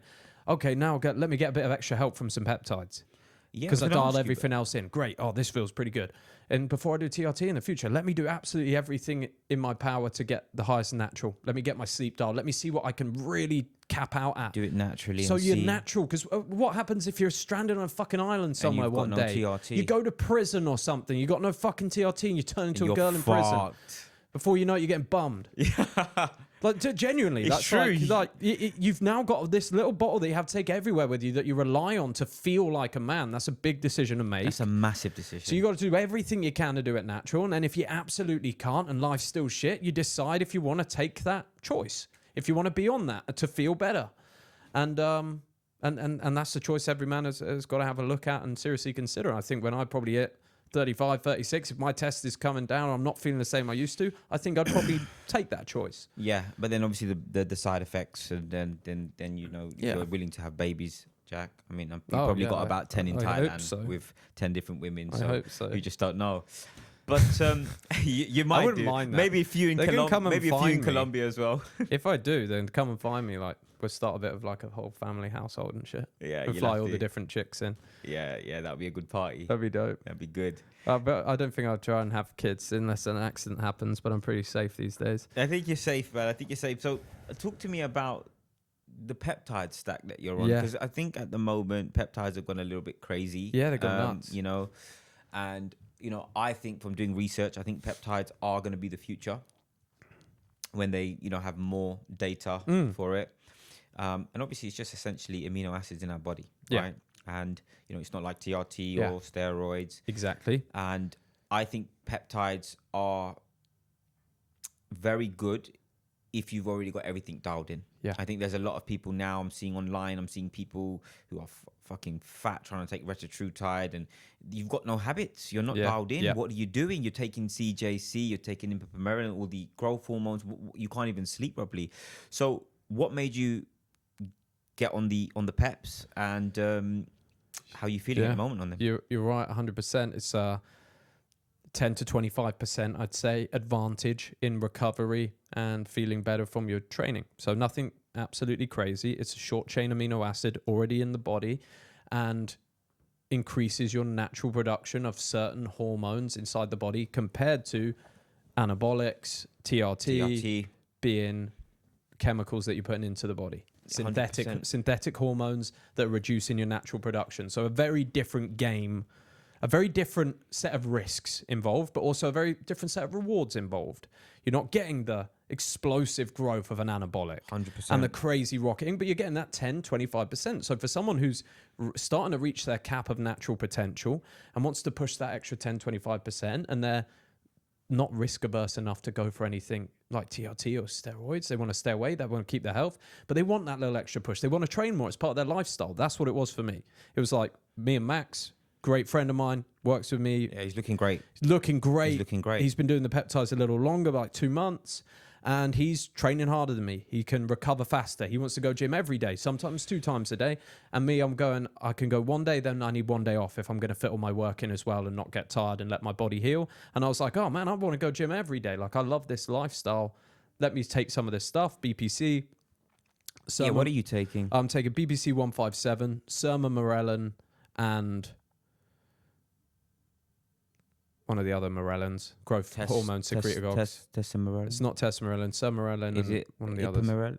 Yeah, yeah. ipamorelin. It's ipamorelin. So They're a mixture together. Yeah, so you're taking them both. Yeah, they're in the same moment. pot. DSIP, Yeah, DSIP for sleep. delta sleep-inducing peptide. How is that? Is it good? Is it working? Because I know you're very deep into your sleep. I actually want to ask you a question about the magnesiums and the Bangkok fucking testosterone thing that you're taking. Yeah. The hardwood in the morning. Hardwood. Yeah, it's a good supplement. See that on the video. The DSIPs, can I tell if it's working or not? Unsure. There's not enough data. Not enough time to say. Is the How Whoop long have you really been on accurate it? enough to say that my deep sleep is improving? I've been on it probably 10 days now. So you should start seeing an effect on that. I did read up on it. Well, I feel good. I'm healing. My body's healing. But the Skin's problem looking is... very, very good. Skin's looking fantastic. GHKCU. Copper peptide is and also good the for growth hormones as well.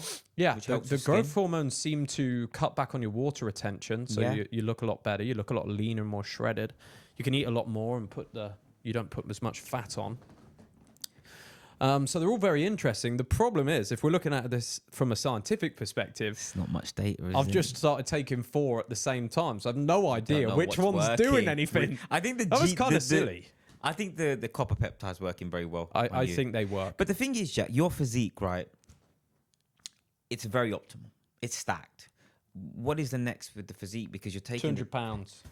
Is that the target? That's the goal. Just pure lean. You've got to be two something to do something. Lean is law. That's what they say in America. You've got to be two something to do something. If you're Okay, not, wow. if you're not 200 pounds, they don't see you as a man in America.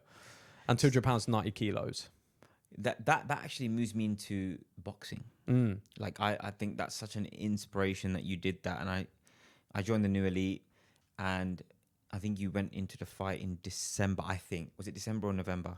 It was start of December, just before my birthday. So obviously I joined the New Elite in, I think it was July. Joined around. July, I remember August. because we were in America when you first joined Icon, and then you upgraded. July, August, Yeah. I think it was. And you lost your other fight, which you're always, amazing to talk about. You've got no ego. You're like, I'm going to learn from it. But what made you switch? Because that switch from when you was just doing your bit, coming from America, Colombia, and you was like, fuck it, I'm going to fight. And you just went from 0 to 100, the content, the training, the physique. You wasn't actually doing any weight training as well. So that's why, your physique was very incredible. different. It was a bit leaner. Yeah. Like, bit, Yeah, obviously it wasn't lost like, quite a lot of size at that time, and got into the boxing. And I think I was just looking for some. I actually think I was procrastinating, to be honest with you. I was procrastinating on the real work, and the real work was probably making my videos. What do you mean you was procrastinating? I was procrastinating. Like the boxing was an excuse not to work, essentially, for 3 months. Because you enjoyed Because the I'm whole... in fight camp. Yeah, you enjoy the fight camp. And I enjoy it. I just train 2 times a day. I don't have to think about work. I don't have to make anything. Like someone else films me, makes the videos. I think that's part of the reason why I did it. I wanted to avenge my loss. I want to fight again because that fight was actually fucking fixed. It was fucking and that's not your damaging fault. to me. We know that. 100%. That geezer went down and just, it was like, he's obviously got It was very upsetting because I you worked trained so super hard hard. for that. I remember. I would have You was in rather camp every day. lost. Yeah. I would have rather lost that fight and kept my honor. But in that fight, it was a 3-round fight. I went in there, was fully trained and fought a bit as a real fight, but noticed that the guy went down very easy in the 3rd round.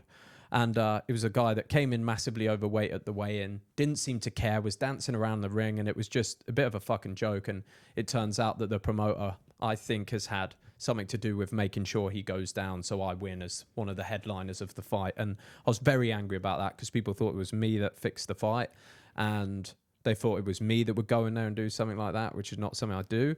And you don't get the feeling of the victory that you're looking for after 3 months of training. You don't even get the feeling of feeling good about it from the training.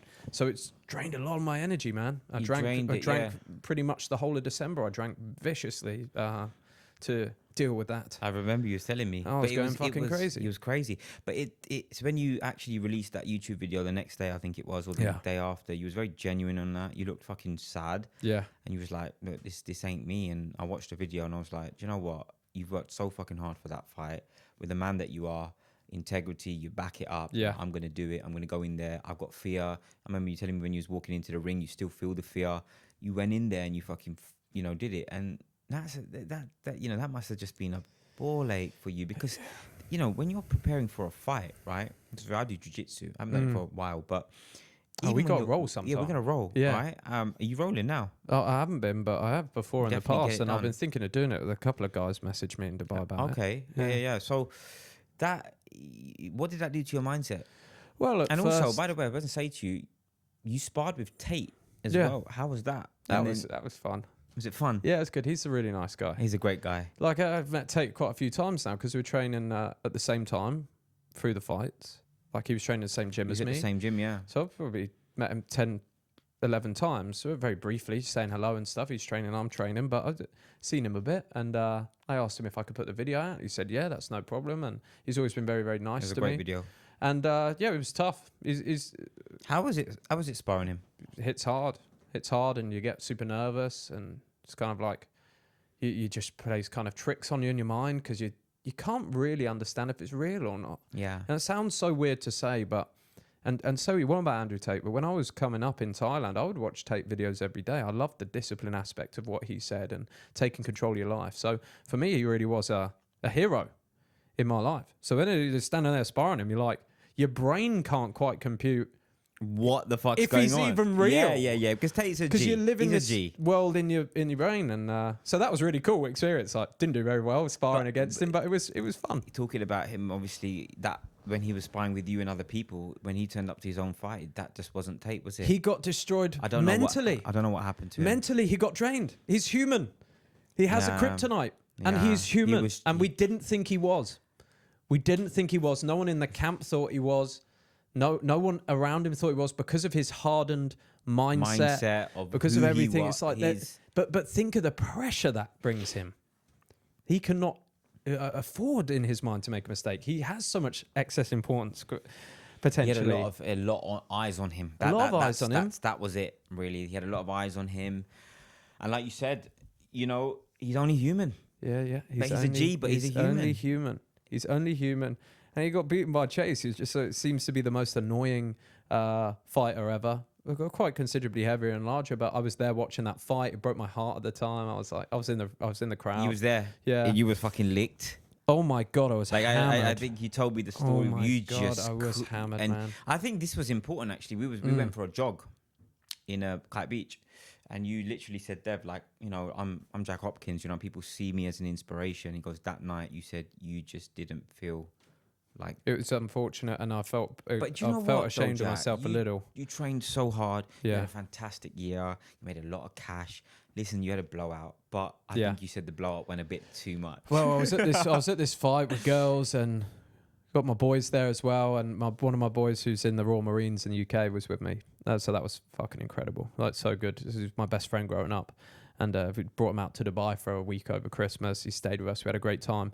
But I was there, and I was meeting fans of my channel because they were there to watch the tape fight, and I wasn't. People that inspired and I was not given a good experience. Mr. Jacko got about 10,000 unsubscribed guys on YouTube. Battered. I was absolutely battered, and I don't know what I was saying, what I was doing. Everyone who I spoke to there, or people that messaged me, said I was all good, I was cool, but I didn't like videos I saw of myself. I don't like being out of control like that.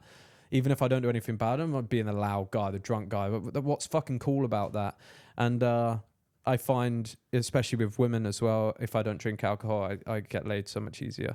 Because it's excess importance. Yeah. And you just don't give a fuck and you're just doing your thing. Yeah. And I think when you're drinking, you turn sloppy.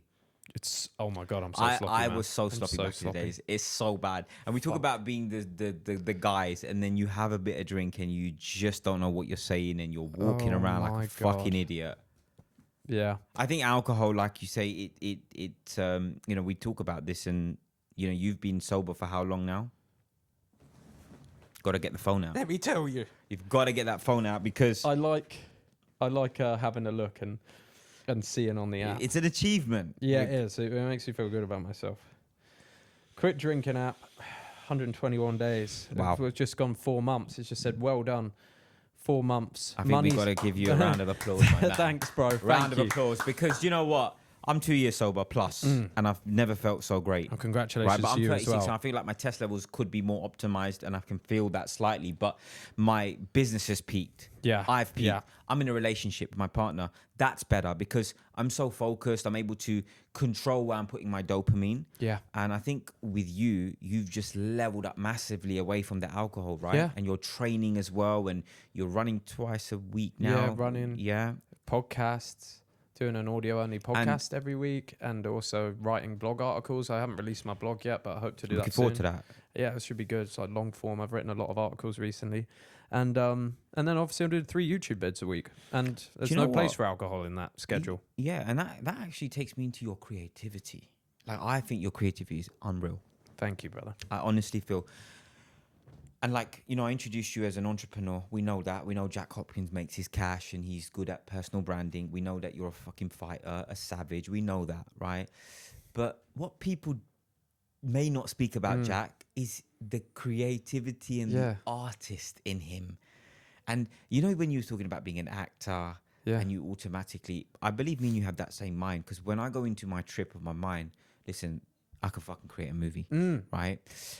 And that's how I've built my business. And that makes a lot of sense with your content, because it's very creative as well. Very creative. I use the movie Looks star, great. Bruce Wayne, like all these things, and you say all of that. And you can see when you don't have creativity. But I think believe that everybody's creative, but they can't tap into it. So something about you is that your content has leveled up.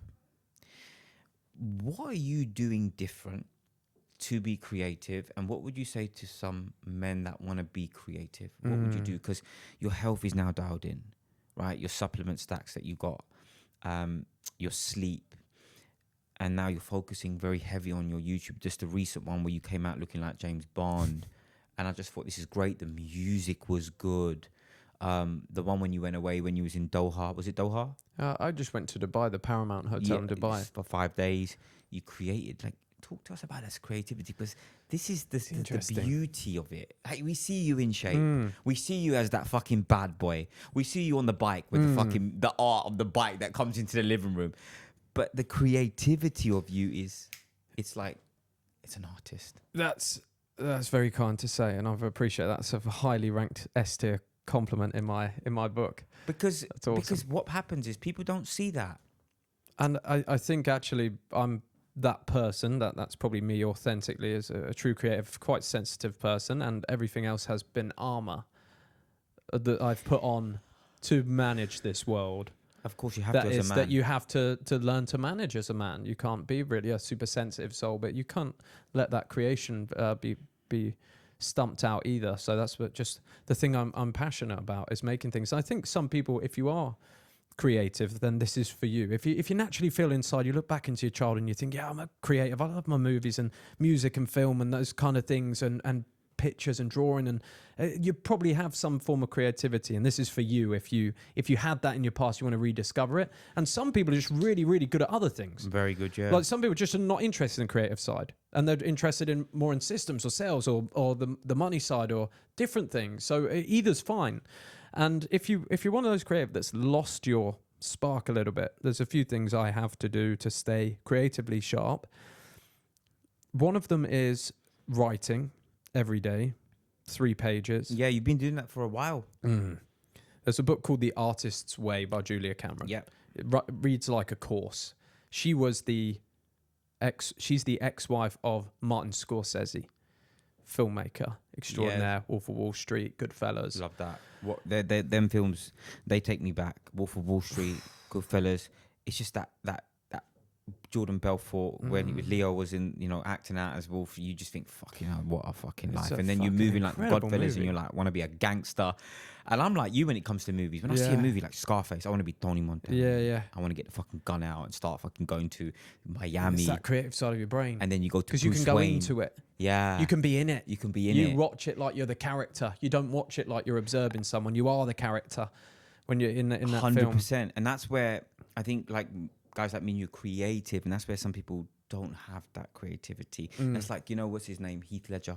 Yeah. When he went into Joker, he became Joker, and then he couldn't get out of being Joker. Yeah. And it could be quite scary. Yeah. It's a bit like Jim Carrey as well. Yeah. Talks about going to characters. And where's Jim Carrey gone? He's fucking, they've taken him. They've taken him.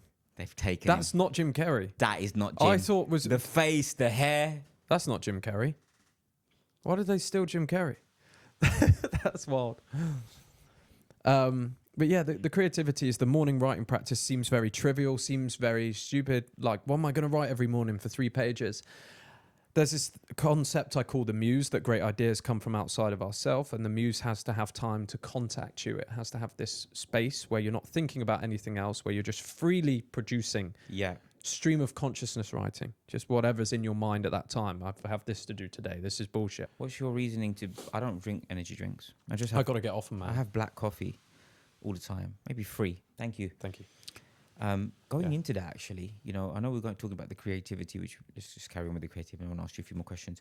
So the creativity part for you now, where are you taking this, Jack? Because I remember there was a video, I think it was about a year ago, where you was like, you want to make cinematics. I can remember this. So I was just watching, and what is the vision now of Jack Hopkins with his creativity?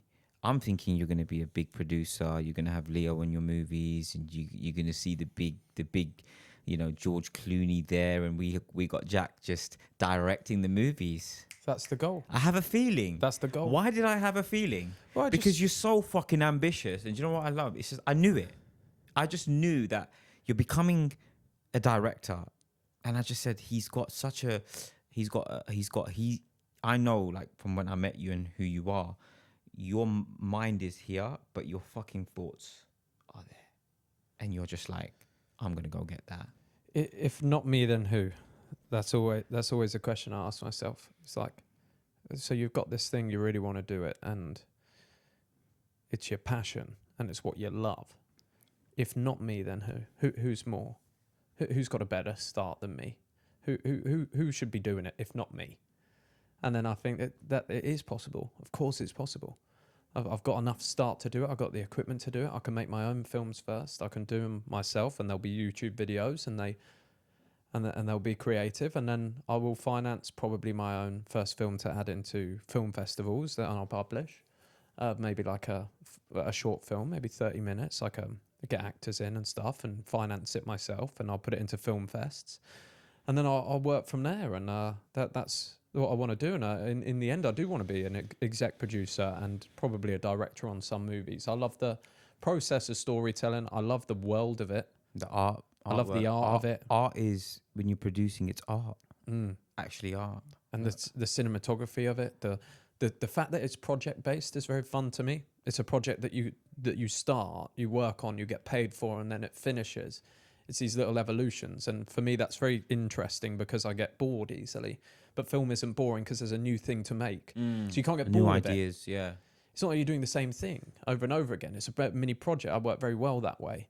To have a project, and maybe you make a movie and you work on it for a year and you edit it and you have all this stress, and then it comes out and it does well or it does bad, and you get the payoff and you see it in the cinema and it's this big thing and it completes, and then you decompress and maybe you go spend some time discovering a bit more yourself, and then you think, all right, that fires back, let me find my next script, let me find my next idea, let me do my next project. And at the moment that's videos. You can see. And in the future, hopefully, that will be movies. Well, this is incredible because, you know, you've gone from selling testosterone blueprints. Not you know, not you've actual been great testosterone. with not the TRT. You've been great with the icon blueprint, you know, and I see you helping out some of the young boys. I'm sure there's a lot of older boys on the blueprint. You've built up the new elite, which has been great. Obviously, we're connecting with all the high level men. Where do you see yourself as Jack Hopkins? Is he still going to be helping people do personal branding? Is he going to put all his thought into the art of creating videos? Well, you don't want to be a starving artist. I don't think there's any nobility in being a starving artist. I think you can use your art to fund your passion. I don't think there's any reason not to do that. I've got a skill for the art of it, and I actually enjoy teaching it to other people and helping other people. And that business funds me to be able to go and do these things. So it works well, and it's. If you had all the money in the world, would you still do it? No, you probably wouldn't do it. But at the end of the day, that's not really the decision you get to make. And it's a job that I enjoy, teaching other people these things. It's group coaching, so it takes 2 hours, 3 hours of my time a week, and that's value fine. that you push out to the boys and get them moving. Some guys, what would you say to guys who don't have money and they're not in great shape and they want to create a personal brand? What would you do if they came onto Icon Blueprint? Yeah, that's a really good question. For guys that are out of shape, your first journey I believe in the hero's journey. It's one of the most documented film styles that there is. Most of the characters that we relate to are in some ways at rock bottom and become a hero. The hero's journey is a film and a story that we all tell, and I believe everyone lives that journey, and they should view their life as that journey, and that rock bottom is perfect. It's That's like where that's the man where is it's meant created. to start. The movie doesn't start at the end. People go, oh, I'm going to wait until I'm successful, then I'll start a personal brand. It's like, you don't start the movie at the end. That's not the movie. You start it from the beginning. You start it from the beginning. So when you're out of shape, when you're down bad, the beautiful thing now that everybody's got is you've got a phone in your pocket, which is basically a production studio. Which you don't even need a camera. You don't need a camera. Here. You the mics are great on an iPhone. You've got all the editing. You can cut everything you need to start a brand in your phone and the internet and a business. You can start from there, and you can just start making content and say, look, this is me now. I fucking hate my life. I'm fat as fuck. This is me at this point. I'm depressed. This has happened to me, and I'm going to fucking fix it, and I'm going to show all of you how I fix it. And then you go on this mission, and you figure it out, and you post content as you go. And what happens is people see that journey, and they go, yeah, I'm like him. I want to be like him, yeah. I'm like him now. I was like him before. That's my life. He's getting better. Maybe I could get better. And then you solve problems for yourself. And if you talk info products and coaching, like we both do, you solve a problem for yourself. You systemize how you solve the problem for yourself with your journey and your unique spin on it. And then you sell that solution to people that were in the same spot as you, maybe just a level down from you, that want to get to that next bit. And you pass on your knowledge that you've learned. That's how it all runs. What would you say to someone who is at a point where they're feeling fucking depressed? Because a lot of men say they're depressed, they're suffering from anxiety. Yeah. But look, these fucking guys are fat. Yeah. Right? And obviously anxiety can be linked to the mind. It can be quite genetics until you start to rewire your mind. Depression can come. But if you're feeling that way, and there's a lot of men that are stuck. Yeah. What would you say to the man that is fat, out of shape, whatever else we want to say? Because a lot of people get, offended when we say the word fat. But what would you say? Because they say I've got anxiety, got depression. What would you say to them? Well, that's not, because they're suffering, and then they know the greatness is on this side, but they're still living here. And what would you say to them? Well, you might as well be depressed and rich. If you're gonna be depressed anyway, You might as well have some big cash. you might as Big well cash. you might as well just turn up and do it depressed. And the thing is, after a while, you're not going to be depressed anymore. And I think when you're at that point where everything feels tough, and I get it, I felt that way before. You have to start super small. You need some momentum back in your life. The only reason you feel that way is because you broke promises to yourself so many times. You went back on your word. You done things you're not proud of. You got to stop doing those things. You just stop making those promises you can't keep, and then you get back on track and you go, look, I'm rather than say I'm going to go back and do 7 days a week in the gym, you say I'm going to walk 5,000 steps a day rather than the current 100 I do around my apartment. Yeah. And you do 5,000 steps and do it for 2 weeks. And you look at yourself a little different after those 2 weeks and go, I stuck to my word. And that was all your only goal for those 2 weeks was wake up, do your 5,000 steps. You did that, you won the day. You feel this confidence. Then you go, okay, I'm going to add in one workout a week and do that for 2 weeks. 5,000 steps a day, workout. All right, now it's 6,000 and 7,000. Stop thinking that it needs to be next week, because by going to next week, you'll burn out and you'll fall back further than you were before. So you need to look at things over a year, look at things over 2 years. Go, okay, I'm in a bit of a spot now, but if I just did little improvements over 2 years, I could be totally different, and that time will pass anyway. So I might as well do it slow. That's one thing I've started to do, is like do it slow rather than fast. Like for me, in my head, I'm like, the YouTube, I don't care about the analytics. I don't care if the videos pop off. I just want to make my three. I just want to make my 3 vids a week. That's all I need to do. The rest is with the universe. Whether it does well or not, I'm proud of myself because I did my 3. Why am I not doing 7? 7's too many. Can't put the time into 7.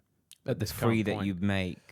you've made recently have been class. So you've just decided, right, I'm going to put 3 videos and put all my creativity into those 3 instead of doing the 7. Yeah. I think there's a lot of people kind of stop themselves from moving forward when they put too much perfection on the videos. And I think sometimes, like you said, it's too much pressure of 7 videos a day, whatever you're doing. 7 videos a week. Sorry. But for me, I do 3 videos a week now. I've done that for, I think we're coming up to 4 weeks. I've been doing that now. That's been good though. 3 Has it been a YouTubes a week. Has it been a good set for you in terms of like saying this is a good number? It's a challenging number, but it's doable. It's a challenging number. It's tough. It's genuinely tough to come up with 3 original ideas, to film at a level where you're making cinematics. But I like the challenge. I've got nothing else to do. It's like teach the guys to make some teach personal the guys how to do branding, this, and do then it you myself. just do what you love. Do what I love. Dive headfirst into that, even if it makes me tired and that, and then I've got my training to do, and I see my buddies and hanging out with What a life. a girl or 2 every now and again. It's pretty good. Going cinema on my own, I love doing that, man. Yeah, you speak about that a lot I love in your content. tripping over to the cinema, You just being no in your phone, creativity, no pad. just relax. Yeah, I just go and chill there. I love going places on my own with no phone. You actually feel like you're a secret agent or something. And you've just got no one to disturb you. No one can get hold of you. No one knows where you are. It's fucking liberating. And also you look at everyone else partially distracted by their phone, and you feel can like see, they yeah. can't see you. Everyone's they sort of walk into zombie mode when they're on the phone. I think, like you say, it can rob you from your ambition. It can rob you from your success, and it can also rob you from your creativity. Yeah. The phone. Big time. I think this little thing that we have in our hand is so fucking powerful that, like you said, when you wake up and you scroll, your creativity's fucking gone. You can't really think. Your dopamine's gone as well. If you are going to scroll, you have to scroll creatively. Which is what you told me to do. Yeah. So do 30 minutes a day. Yeah. Look at the videos you want. or you did say to me, go on, build a new Instagram, Yeah. write what you like, and then the algorithm will show the fitness, the mindset, and that's all you see. Yeah, my algorithm's goated. That's so good. It's all the ladies on My there. algorithm's so good. No ladies. Occasionally you get one pops up. If you scroll off it quick, it doesn't send anymore. I got great stuff though in mine. Mine really knows me. What is it? It serves me up a lot of cinematic shots. So I'll catch stuff like a couple of days ago. I saw this motorbike scene with a nice soundtrack on it, and I'm like, okay, how do I put that at the start of one of my YouTubes? And then I look into, okay, he's used a Snorri cam. It's this camera backpack that you put your big DSLR in so it can film you from the back whilst you're riding a motorbike. I'm like, okay, I need to get that. And then I can ride the motorbike, and then I'm going to use this track that he's got here because it fits really well with that scene. And now I need to come up with a concept to turn that into a video. And how can I use this motorbike scene in my video? And that's how I like to use the content. That's how I like to use Instagram or Pinterest and find aesthetics. That's how you develop taste. You see what makes you feel something. You figure out why it made you feel something, and you recreate it in your own way. And now you've got good taste. You've developed taste. Whereas most people, they're stabbing in the dark. They're like, I need an idea. Let me come up with a random idea. I don't know if I even like it, but let me put it out. And that's okay. I've done that many, many times. But over time, you start to realize there's these shortcuts to taste. You see a movie and you like it. Why don't you just copy those 3 shots and that soundtrack? It's worked already there. Use it in your own thing, but add your own spark. That's creativity. So since you've been doing this, since you was Jack Hopkins when you was partying 18 years old. I've always been Jack Hopkins. Yeah. But let's say the 5.0 version now, right? And then use the 1.0 version. But do you feel now that you've gained a lot of respect from your personal development? Do you feel like since you've been able to be creative and you've built up the new elite, do you feel like you've gained a lot of respect as a man? Because a lot of men mistaken love, that they feel like they want to be loved more than respect. So do you feel like actually, there's 2 questions there for you. Do you feel like you've gained respect, and do you feel like men should either vote on being loved or have respect? I definitely feel like I have enough respect to make me very happy and comfortable with my life, and the respect people give me. It's very nice. Yeah, feeling. 100%. Especially, like I said, your age, what you've accomplished, what you're doing, inspiration to older people. I reckon 40-year-olds watch you, 50-year-olds thinking, fucking, look at this young lad doing what he's doing. I like that a lot.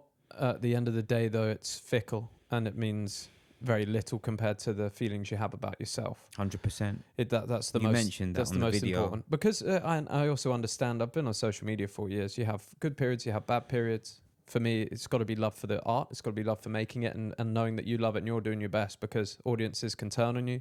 You say something they don't like, you make a video they don't like, and then all of a sudden you're not the hero anymore, and you're the villain. You've got to deal with that. And so I don't put too much reference. I'm loved by the people that I want to love me. Meaningful to you. My meaningful people, and that's enough for me. And I love that. I'll take all the adoration and love of other people and the people that like my stuff. But at the end of the day, I don't need it. I'll be okay without it. I appreciate it. If it goes, it goes. It's like something you really can't put too much value on. Yeah, a lot of excess is important. You just got to do your thing and move and see what. Because you were saying that in your video as well.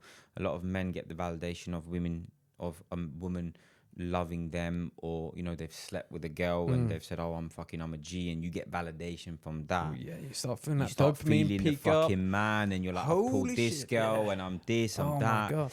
And then you said, okay, look, well, how are you going to love yourself or be the man when you're just getting external validation, which is again what men are doing. Yeah, exactly. And I totally get it, because I just had to do it hundreds of times before I felt enough. Enough is enough. Enough is enough. You do it. Does it become quite numb? Banged a lot of girls. When am I going to feel good? Okay. You're kind of chasing the. You're chasing it. You're chasing it. You're just making sure, like, can I just secure like any girl in time? Yeah, I'm getting that girl. I've laid that girl. You're racking up all this experience in your mind, and then at some point you hit a time and you're like, what the hell am I still doing this for? I can quite obviously get a woman. So would you say that the feeling of being a savage, which is what you mentioned in your video recently about your training, and how you're saying that this gives you more fulfillment than actually a pleasurable life that you've lived before? I've been denying pleasure quite frequently to just focus on my purpose and the gym and the things that I rank with importance. I get text messages and girls want to go out. This girl wanted to go out today. I just say no. You're like, listen, I'm on the Da Vinci Code podcast. Fuck off, mate. I'm with the Da Vinci Code. It's very fucking important. And afterwards, I'll be going back and I'll be working on my next video. Love that. It's what I'm doing. And of course, a little part of me wants to go, oh, that might be fun. It might be cool to It's go just to a this place and distraction. see this girl. But do I need to? No, of course not. Why do I need to? I already know that I can you've do done that it, stuff. And it's not really a place in my life I'm looking to fulfill right now. I'm not really looking to fall in love or have a girl that I see. I don't need it. Why do I need it at this point?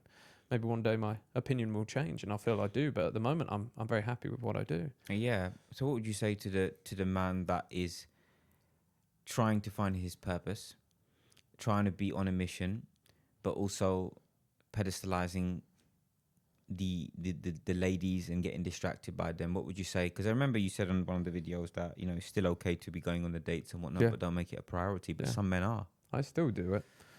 And you're human, right? So you still got to bang Still every gonna now do. and again. You got to do your thing. You got to do the thing. Got to do your thing. You just got to be honest. And if you're not looking for anything serious, I don't believe in like leading girls along or anything. Just tell them where you're at and it's casual and things like that, and that's cool. And they can become a part of that. But it's taken me a long time to get to this point. So I understand the nuances of this for guys. It's kind of an unteachable lesson that you shouldn't care so much about women, and guys hear that and they're like, yeah, obviously, and then they care about the first girl that shows them attention because it's internally driven. 100%. It takes a while. It takes quite a lot of heartbreak. It takes quite a lot of getting your heart torn out to find that peace with it and to really start to not care. And it takes a lot of building internal value and being proud of yourself to start not caring, to not need that. I don't think there is a shortcut, and I probably wouldn't recommend they don't stop chasing women either, because I did it for ages. Yeah, I think you got to learn. Years. You got to learn. And then I'd learn. You got to learn. Yeah, you know, if you say stop chasing women, they have to learn the hard way. Like you said, you know, you've learned to you learned to do things. You've failed and you've grown. And just remember the kind of piece of advice I would give is just don't get too caught up in it. Don't be too deep about it. Like it's okay. Go meet girls. Go chase them. Whatever. But don't let it ruin you. 100%. Don't get down if she don't like you. It's just like it's just another part of the game. It's like just move on to the next. It's like it's not that big a deal. Watch the movie the movie Swingers with Vince Vaughn. If you've gone through a tough breakup and you like want to get back on the horse, or you just want to change the way you frame your mind with women, there's a movie called Swingers with Vince Vaughn in. It's just fucking good breakup movie. Anyone who's watching this, men, Swingers, you're gonna have to go watch that. It's good. Good movie. You like it? What's your favorite movie that's made you so creative and made you be the Jack that you are now?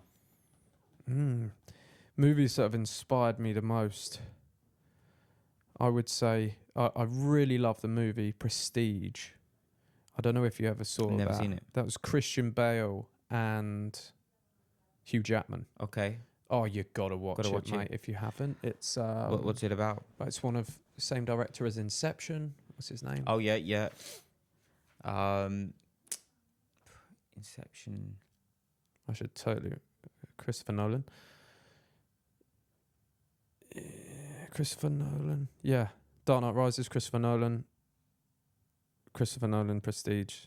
Yeah. He also did Inception. Christopher why Nolan. did it inspire you? Oh, it's just incredible filmmaking, incredible acting, filmmaking. It's about magicians.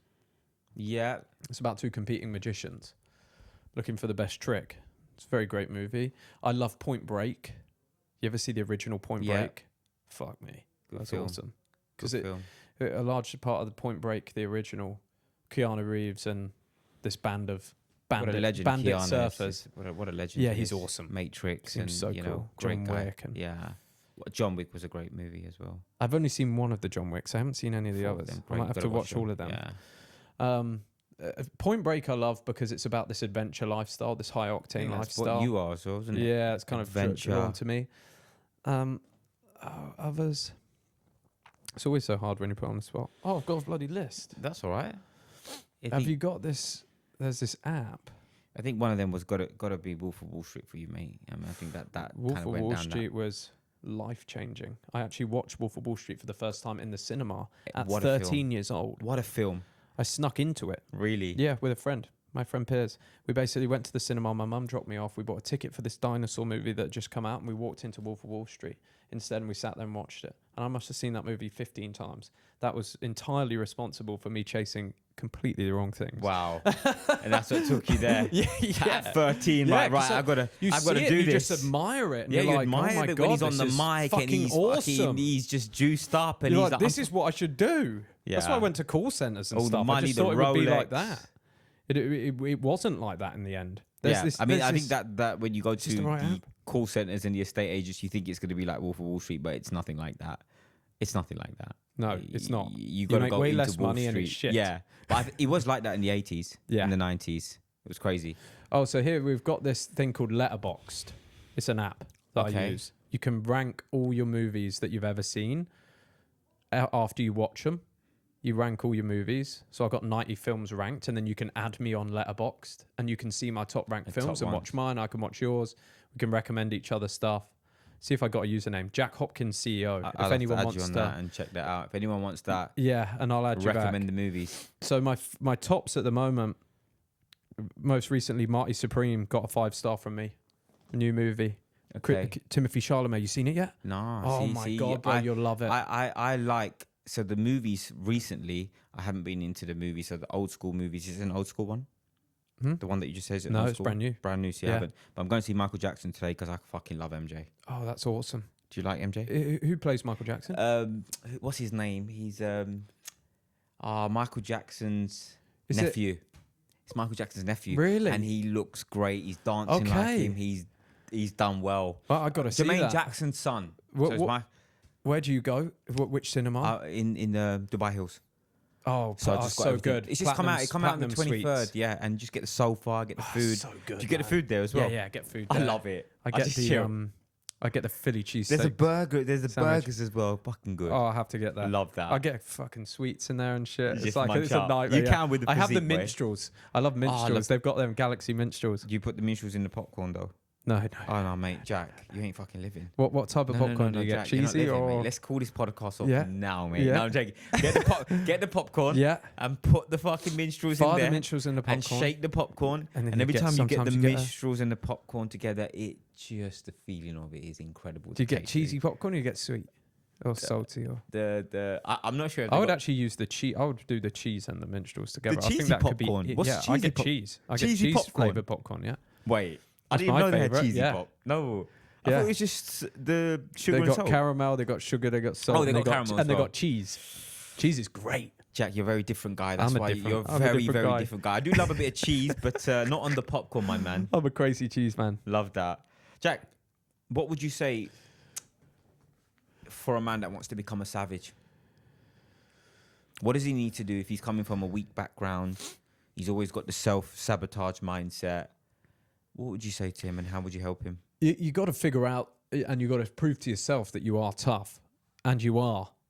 You naturally, inside of humans, we have this toughness, this urge to survive. We're very good at surviving. We can actually do far more than we give ourselves credit for. You have to find a way to show yourself that through your training, through starting martial arts, through being scared of your first sparring session, going there and sparring anyway, understanding you didn't die. Maybe you even punched someone quite well. Maybe you even did something good. Then you're like, you're starting to, in real time, retrain the way you see yourself.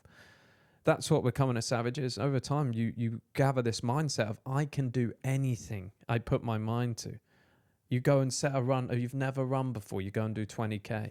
And you're like, at the start, it seems impossible. You're just one foot in front of the other, you get it done. Maybe it takes you 3 hours. You look at your phone, you go, that's the kind of man I am. I'll just run that with no training. I've never done this before. Maybe run a marathon with no training. It's one thing I did early on in my journey. I ran a marathon, 4 hours 30, no training, fucked up feet afterwards. Yeah, On my mash up own, I feet. just ran it around David Bournemouth. Goggins when he's running. Yeah, yeah. Yeah. I read Goggins' book, Can't Hurt Me. Oh, and then wow. I What went a and ran man. the marathon with no training. That book inspired you. Yeah. He's an inspiration. Within Savage. probably 2 or 3 days of reading that book, I went and ran a marathon with no training. And it just proves that everything's in the mind. Everything is in the mind. Everything's in the fucking mind. But you got to prove to yourself and build that up over time. Yeah, it that- takes time. It's like calluses, when you get them in the hand, on the hands, right? You build it in your mind. yeah. I think it's incredible.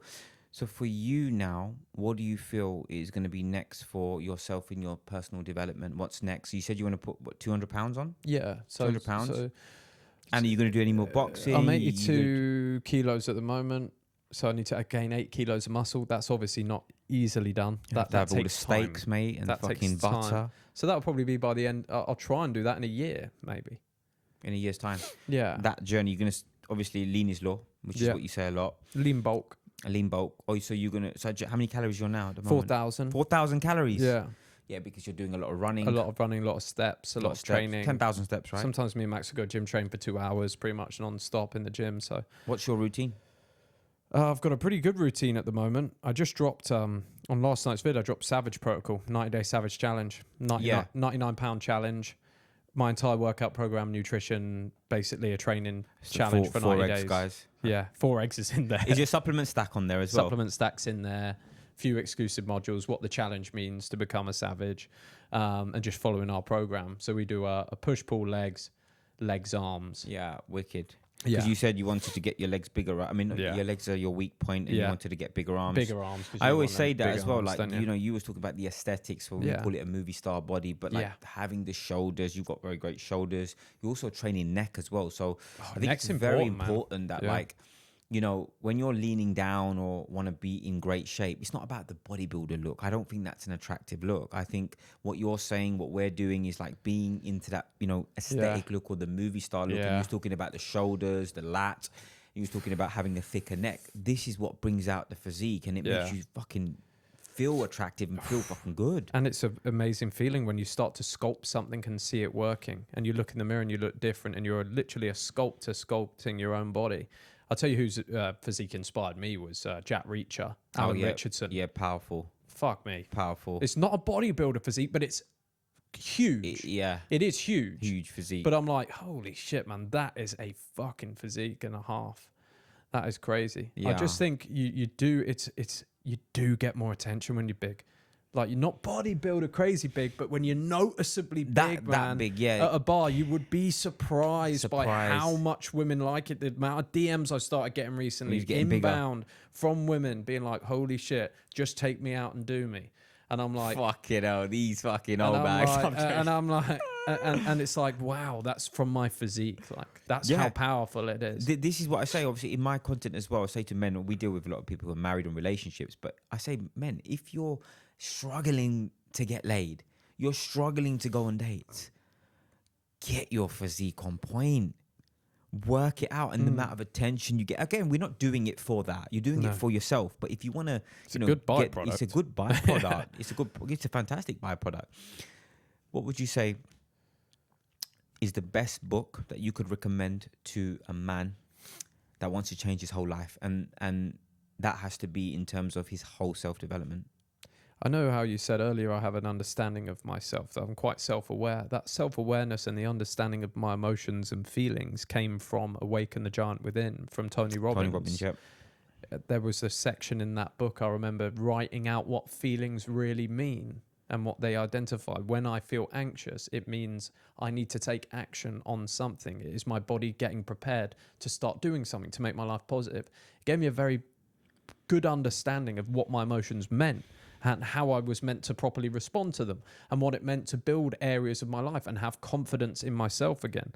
And I think that book's fantastic for someone who's down and out. That will breed a lot of motivation into you and a lot of good things to remember. So you're saying that building up the positive mindset and just building yourself up through that book is what you're saying men should be doing, using, and then, you know, pulling through with it. Absolutely. I think that's a fantastic book to start with. It gives you everything you need, really. I don't think you could read that book and then think something's not possible in your life.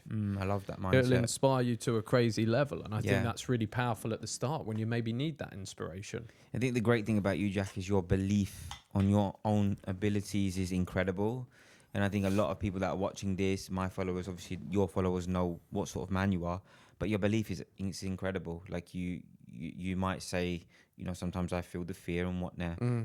But you've got a great belief system. How do you build a great belief system? I think I've got my parents to thank for that, for always believing in me when I was growing up, and I got a massive part that plays in life. I got a big fucking a lucky draw there. I won the lotto on being inspired by my parents, but also not crazy over the top, so that I became egotistical or arrogant. So I got that very good. And I've always thought in my mind, if one man can do it, why can't I?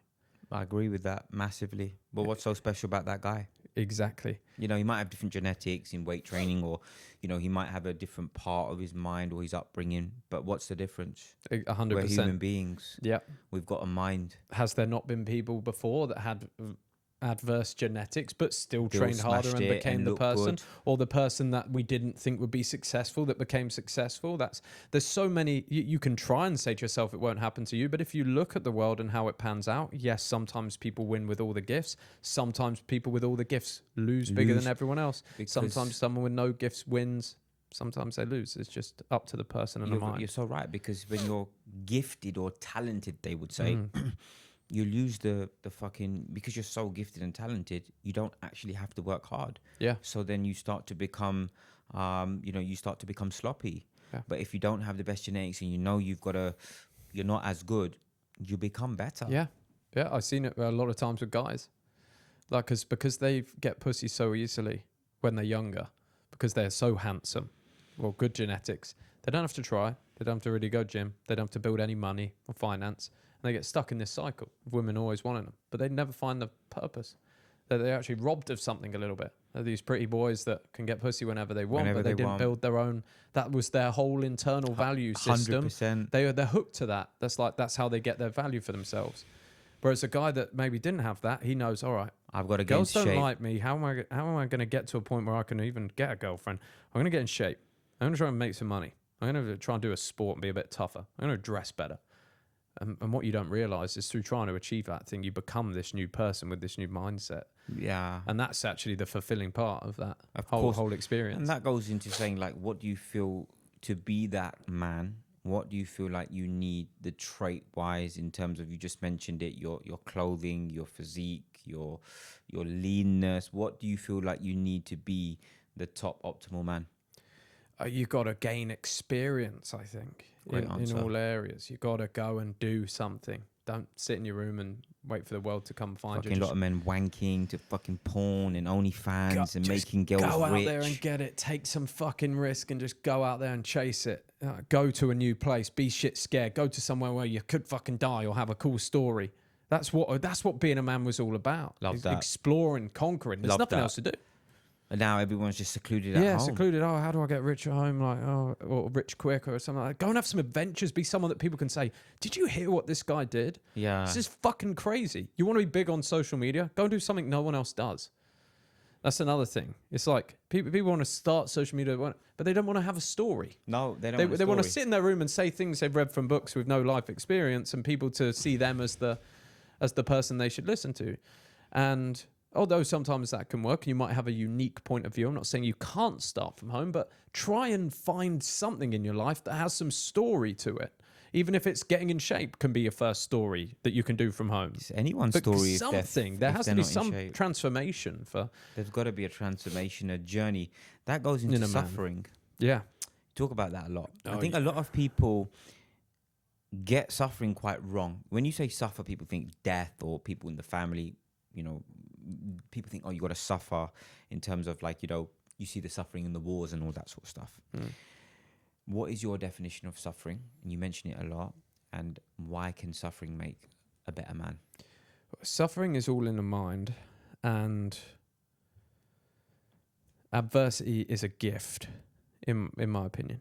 I wouldn't be sitting with you right now talking to you the way I am and feeling the way I do about my life and doing the things I am if I had not had hard times, even recent hard times. If I was making loads and loads of dough, drinking, and it hadn't had any negative effect on my business, and I was still partying like crazy and making loads of money, I don't think I ever would have stopped. Because it would have gone up and I had this fake high of, oh, you're making more money, so you're doing better, keep drinking, keep partying. But it didn't. It goes down, you fall off, you don't make content, blah, blah, blah. And so the adversity is the biggest gift. It's this realignment with... The suffering. with the suffering is this too shall end. The good and the bad. Yeah. Sometimes I like it in the bad times because I know it grows you. it's going to grow me, and soon they're going to end and be good times. And sometimes I'm shit scared of the good times because I'm like, these are going to end and they're going to be bad times soon. Yeah, you do have that perception. Yeah. It's a stoic mindset as well. Yeah. Stoicism is to be studied, and that is just what it's meant. I mean, I've got that's Marcus what being a man Aurelius. is. I've got Marcus Aurelius here. But I've Awesome. got the Memento Mori. You can see it here. And it's a little bit like with your philosophy, man. Just fucking have an adventure and be the fucking best man you can be, because we don't know when we're going. We don't know when we're wasting going. time. It's all going to be wrapped up. You know, even with this, I was like, I could probably speak to Jack. Maybe let's wait for 2-3 months. No, fuck it. Let me just message Jack. Let's get it done and have a fucking fantastic conversation. Jack, last question, brother. Yep. What does Jack Hopkins want to be known as in the next 10 years? Creative visionary, filmmaker, and adventurer, philosopher. My plan is to go and really put myself through some challenges in the things I create and the movies I make and the adventures that I go on. Things like, I don't know, climbing Everest or Kilimanjaro and making a film out of it. You would love that. Circumnavigating the globe. You would smash the movies in that. And doing that kind of stuff. I want to scare the shit out of myself, and I want to grow from that. I want to take my philosophy from doing all these things, and I want to make films that affect somebody's mind, and I want to say the things that and how it's affected me and pass that knowledge on. That's really where I see it going. But who knows? Who knows? Who knows? It could change. Sometimes I change like the wind.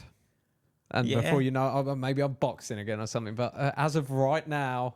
I have to quickly ask you, the creatine thing, you used to love whacking up creatine. 20, was it 20 grams? I used grams? to do like 20 and grams. something just happened grams. to your stomach. Yeah, my stomach just flipped. What happened? I don't know. My stomach just like... I was watching the video. I said, wait, Jack, when we went for a run, Jack was like, right, I'm taking 20 mg. And now you've just stopped? Well, I did realise that like it's not normal to have diarrhea every day. And then I stopped taking creatine. I stopped taking creatine and stopped having diarrhea every day. And I was like... Stopped. And because I was just having loose stools without stomach pain. Without anything. So I weren't that bothered. I was like, it's like, okay, it's a bit weird, but I'm not that bothered because my stomach don't hurt. So diarrhea don't really bother me. Yeah. And then I was like, I stopped doing the creatine. And then I was like, I'm shitting like a normal person again. So you've completely stopped creatine. What a terrible way to finish the podcast. I know. With the last thing they think of is me doing the diarrhea. I apologise for that. We apologise. We apologise. We'll have to cut it out. We got disgusted. We can leave it in. I don't we can care. leave It's pretty it funny. A little light-hearted end. Jack, brother, listen, I appreciate awesome. you. Appreciate you very much. Just wanted to say, guys, if you don't know Jack Hopkins, for my followers, what a fantastic guy. 27 years old, just an inspiration to life. You've done so much, and many men can look up to you. I look up to you. I'm 36 years old. I can say this all the time because you've just done incredible things, and you know we're looking forward to seeing what Jack does in the next 2-3 years, and looking forward to all your YouTube videos. I'll tell you something, when I have my meals at night or I'm having my first meal, I always watch your videos and I always support you. That's awesome. You're incredible and you're a legit guy. Thank you so much, mate. And you're an incredible podcaster. One of my favourites I've ever been on. I love that. One of my favourites I've ever been on. Appreciate really that, cool. Jacko. And I love what you do. You inspire me as well with the no drinking. 2 years you've been sober. I know there was times where I was talking to you and you were sober and I was drinking at that time. And it's always nice to see that sort of older brother there of, should I be doing this? Yeah. Should I not? Dev is a very interesting way of always kind of pushing back a little bit. We'll challenge you on how you see the world. And I think that's a positive. I think as well, I know we've just finished, guys, but when I drink, man, I just feel fucking depressed, bro. I can't do it anymore. No. That's probably why I stopped. Yeah. Give that up if you're doing it. That could be one of the best things I you believe, take from guys, this you're podcast. looking at Jack, you're looking at me. You know, we're well-rounded men. We're doing well for ourselves. We're in shape. Alcohol's both been for us one of the best things we've done to quit, right? Yeah. People call it boring, but fuck it, you can have fun without alcohol. You can. You just have to learn how. You just relearn how.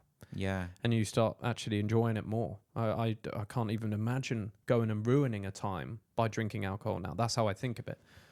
Why would I go and ruin a fun time with alcohol? Why would I become more of an idiot, not remember it, and then the next day feel like shit? When I can just go and live my life and feel good about myself. I think what we'll have to do, guys, is when Jack makes his first movie and it hits Hollywood, we're going to have to open a fucking big bottle of champagne, boy. You have to invite me over. And we'll pour it. And we put it on the rollies. We pour it on there and don't drink a drop. And there you go. Awesome. Thank you, brother. Awesome. Thank you, man. Appreciate it, mate.